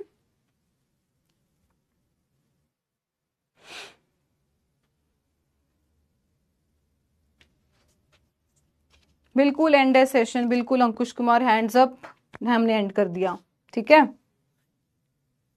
हाँ, 5 से 7 स्लाइड रहेगी, हम लोग कल कर लेंगे। रोज ही ऐसा लगेगा आपको कि बहुत हो गया, बस अब रिवाइज करना है, क्योंकि वो रिवीजन तो आपको ही करनी पड़ेगी। मैं आती आपसे क्वेश्चंस पूछ सकती हूँ, आपको बढ़िया बढ़िया क्वेश्चंस प्रोवाइड कर सकती हूँ, ये मेरा काम है ना। चलिए तो फिर एंड करते हैं सेशन को, मिलते हैं कल दोबारा इसी सेशन में 8:30 बजे, और नई क्रॉप्स के साथ सिट्रस कल हम लोग अच्छी तरह से करेंगे पहले तो, क्योंकि बहुत इंपॉर्टेंट और बहुत लेंदी क्रॉप है, ठीक है। Thank you so much, thank you Ankush.